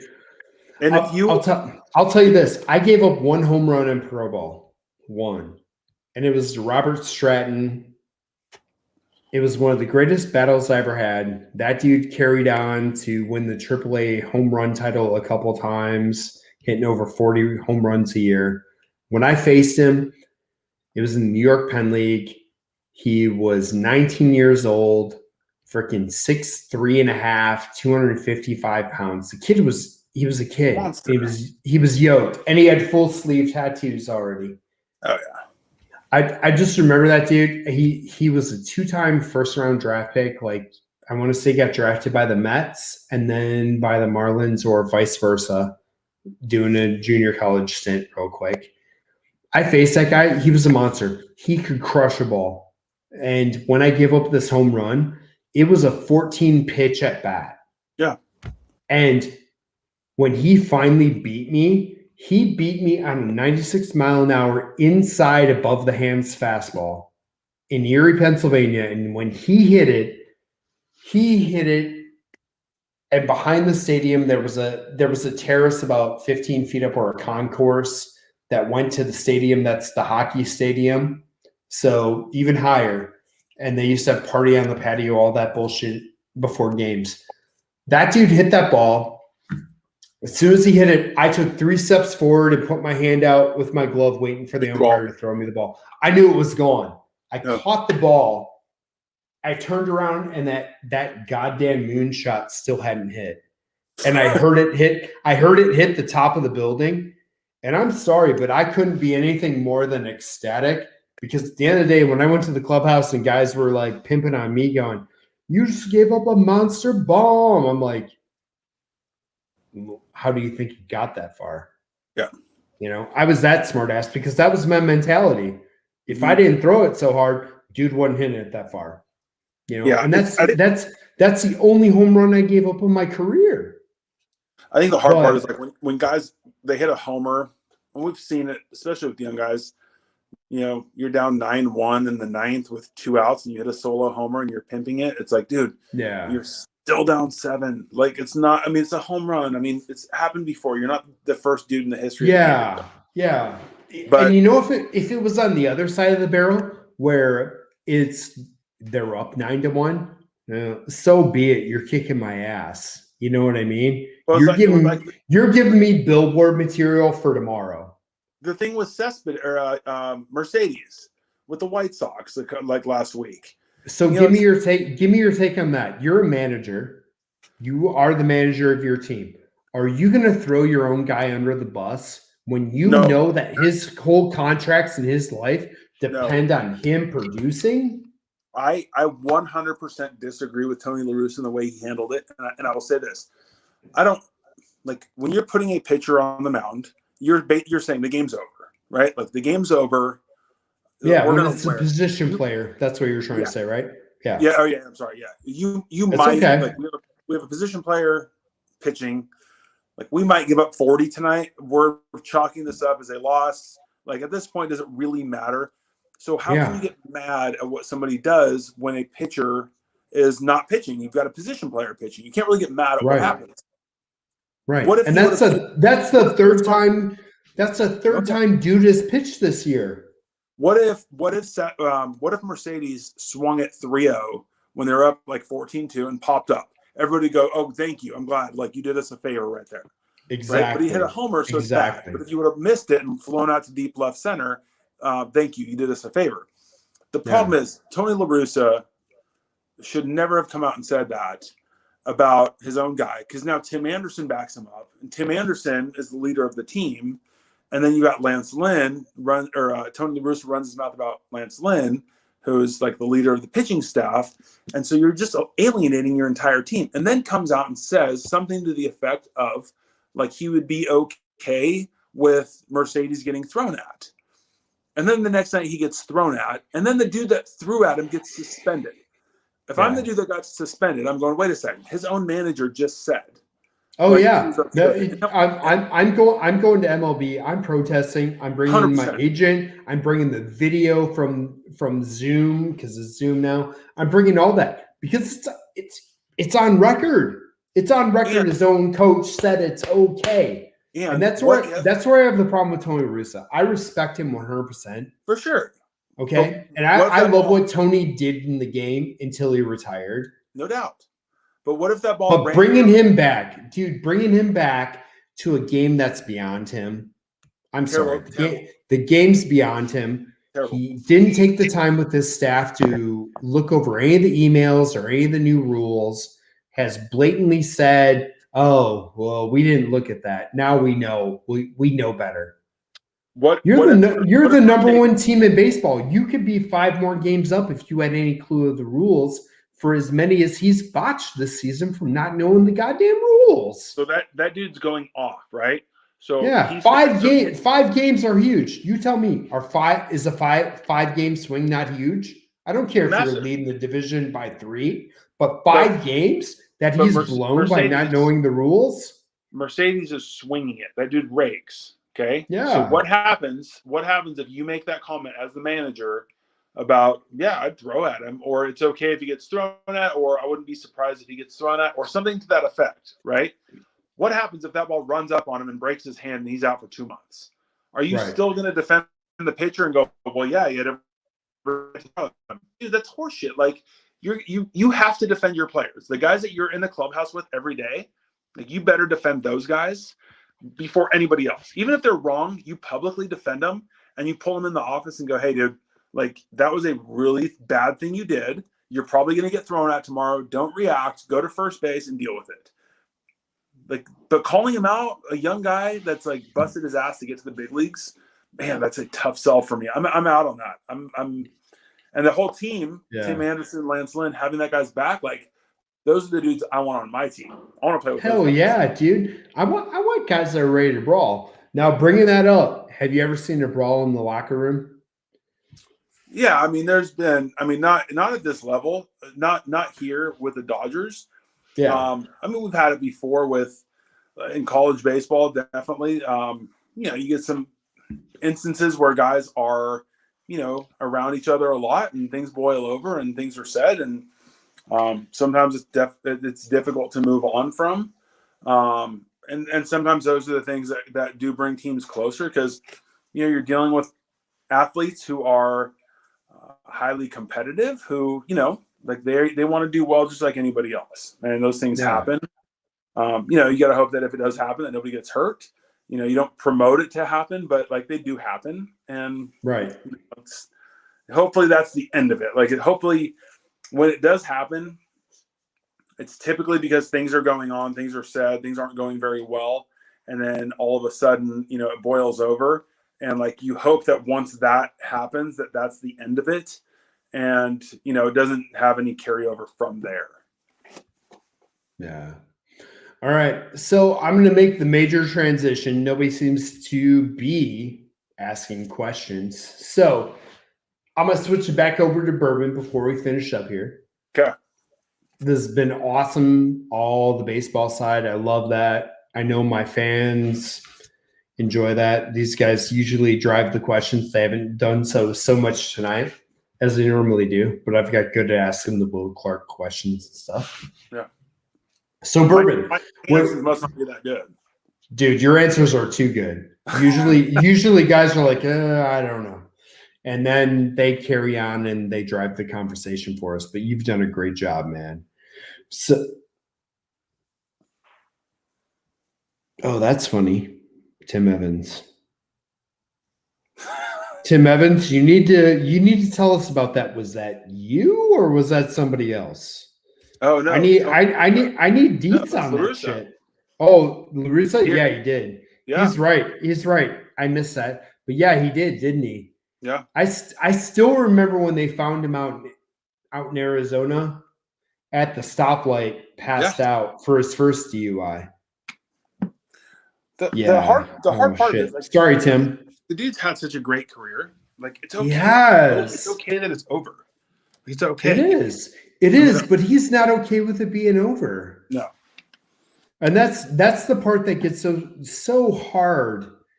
We get so many greats that don't know when to walk away. The Dan Marinos, the other athletes. I mean, there's been baseball guys. Right now, Albert Pujols is showing us all we're wrong when we say something like that because he's been successful with you guys so far. Well, he was the first week.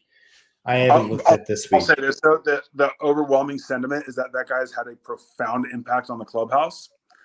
And yes. He, in a week, has shown, like 2 nights ago, the dude popped up to second base on a 3-1 fastball from Zach Greinke at 89 miles an hour. He was halfway to second base before that ball was caught. Now, it doesn't seem like a big deal to like casual fans, but when you're 42 years old, you're in the Hall of Fame. That's huge. Massive. It's fucking huge. Massive. And not only what that, he is teaching everybody below him. You have an entire organization of guys. We get to show that video for years to come and say, you know what? If that dude can do it, I promise you that you can as well. And there was a story of Billy Beane showing a video to the A's, like in the early 2000s, of Jeter. I think it was either spring training or it was when the Yankees were eliminated, of Jeter running like a 4-2 down the line on a ground ball. That was the spring training video. And he said, like, if he can do it, you can. That's Derek Jeter.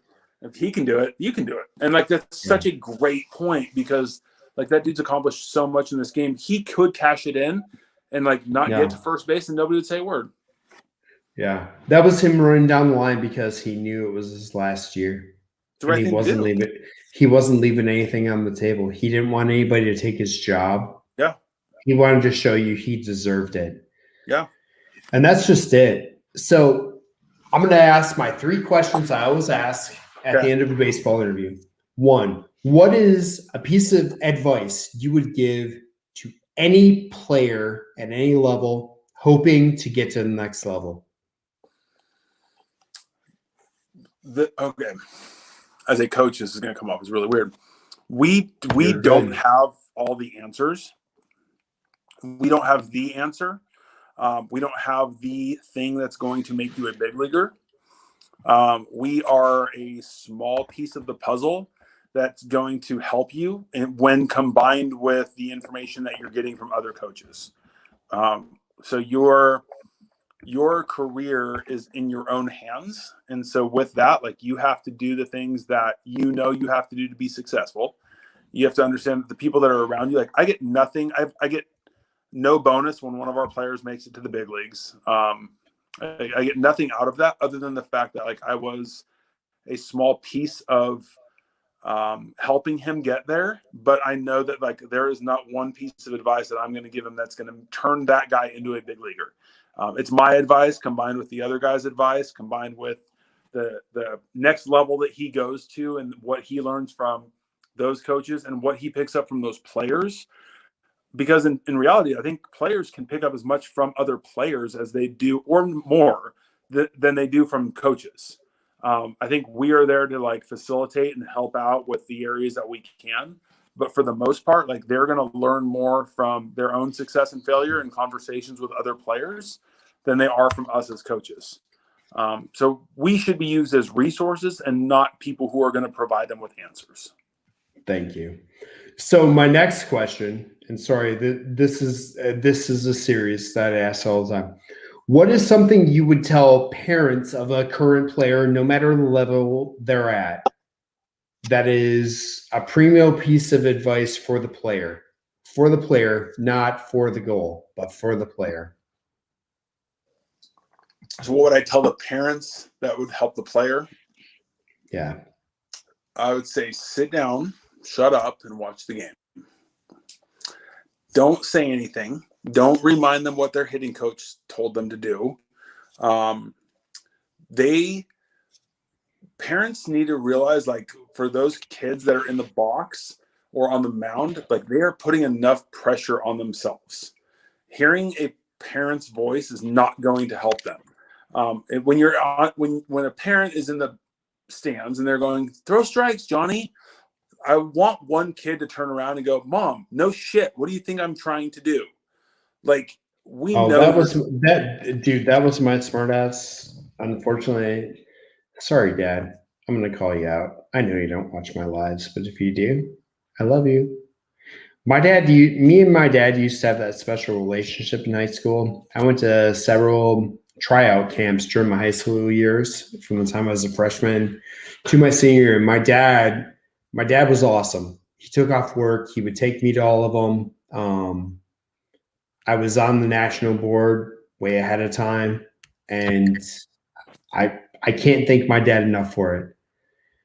But there were several times my dad was the guy behind home plate talking mad shit to me, not the umpire or anybody else, but talking mad shit to me about throw more strikes, start throwing inside, start doing the, and I would battle with him. Yeah. And I really wish my dad would have just relaxed and sat back and appreciated watching me do what I do, mm-hmm, instead of trying to coach what I did. He was a good coach. Don't get me wrong. My dad coached a long time. He was a good coach. But I wish my dad would have taken the time and got the experience of experiencing me doing what I could do instead of trying to coach it. And I just realized, by the way, I have the Arizona tan going right now. I just saw that on the camera, so I apologize for blinding everybody else in the upper arm. Oh, shit. You're all good. But, like, that's such a hard thing. And I imagine as a parent, that it's hard to watch your kid out there playing. But, like, understand that your kid's out there competing and watch them compete. Like, see how they compete, see how they handle failure, and even more, see how they handle success.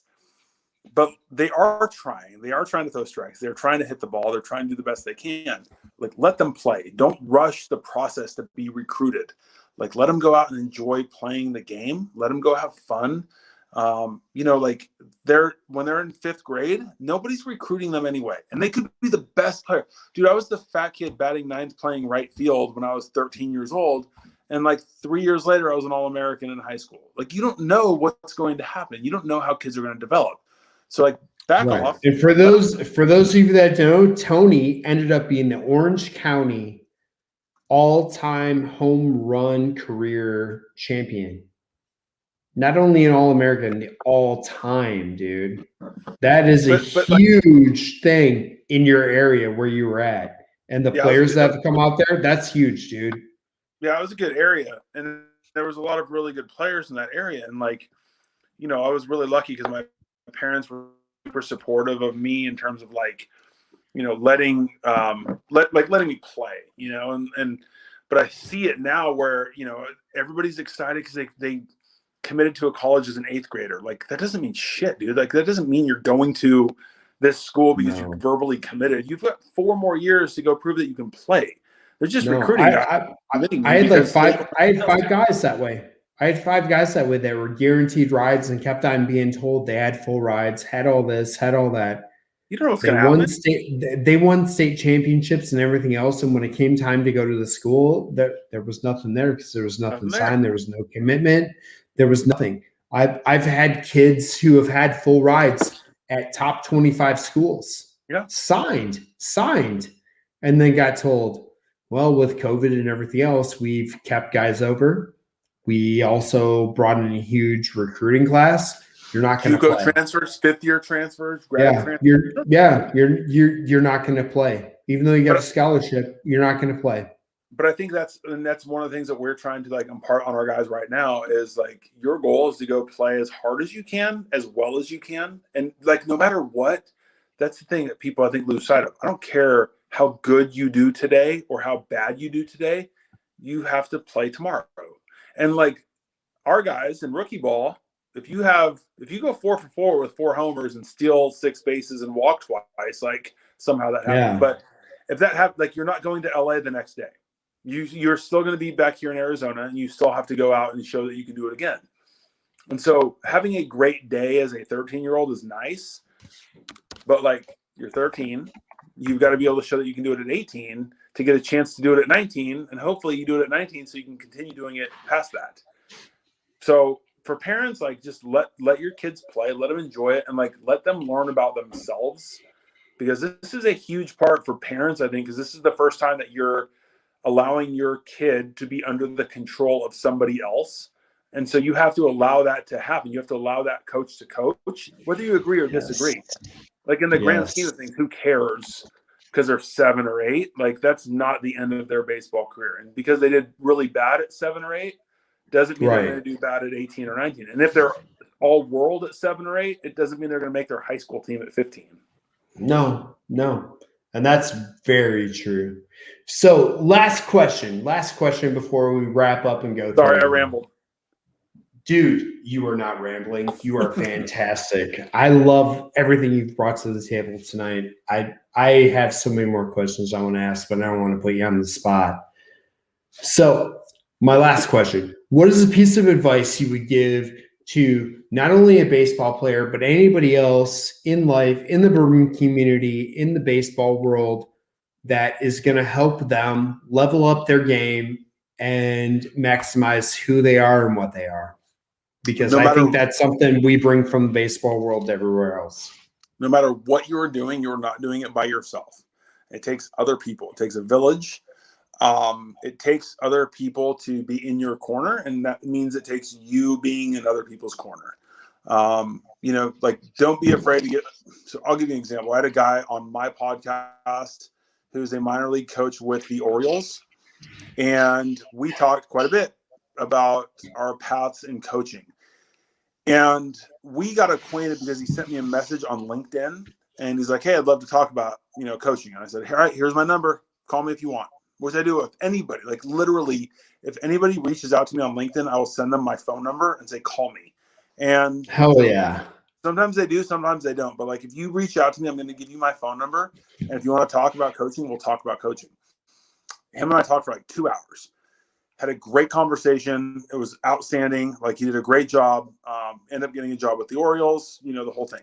But part of it is, like, be accessible to people and like reach out to people, because at the end of the day, like, everybody is like, they're just dudes. Like, nobody's that special. And if they big league you, like, screw them, dude. Who cares? Move on. Go to the next guy. I'm sure you've reached out to plenty of people about coming on your podcast, and they don't even write back. And it's like, okay. Yeah. There's tons of that. I haven't tried the distillery side like you have. I'm gonna hit you up and ask you questions about that. Yeah. I've only done players and stuff, and I've had guys schedule. I've had things come up. I've had impromptu vacations or impromptu hookups, whatever you want to call it. All kinds of strange things. Dude, guys that are former MLB players, dude, their world is different from our world. For sure. And they put in their due, they've done their thing, they've got money, they're going to do this, they're going to go do that, they promise this or that, and shit happens. And I understand that. Where other people are like, well, where's your guest? And I'm like, life happens.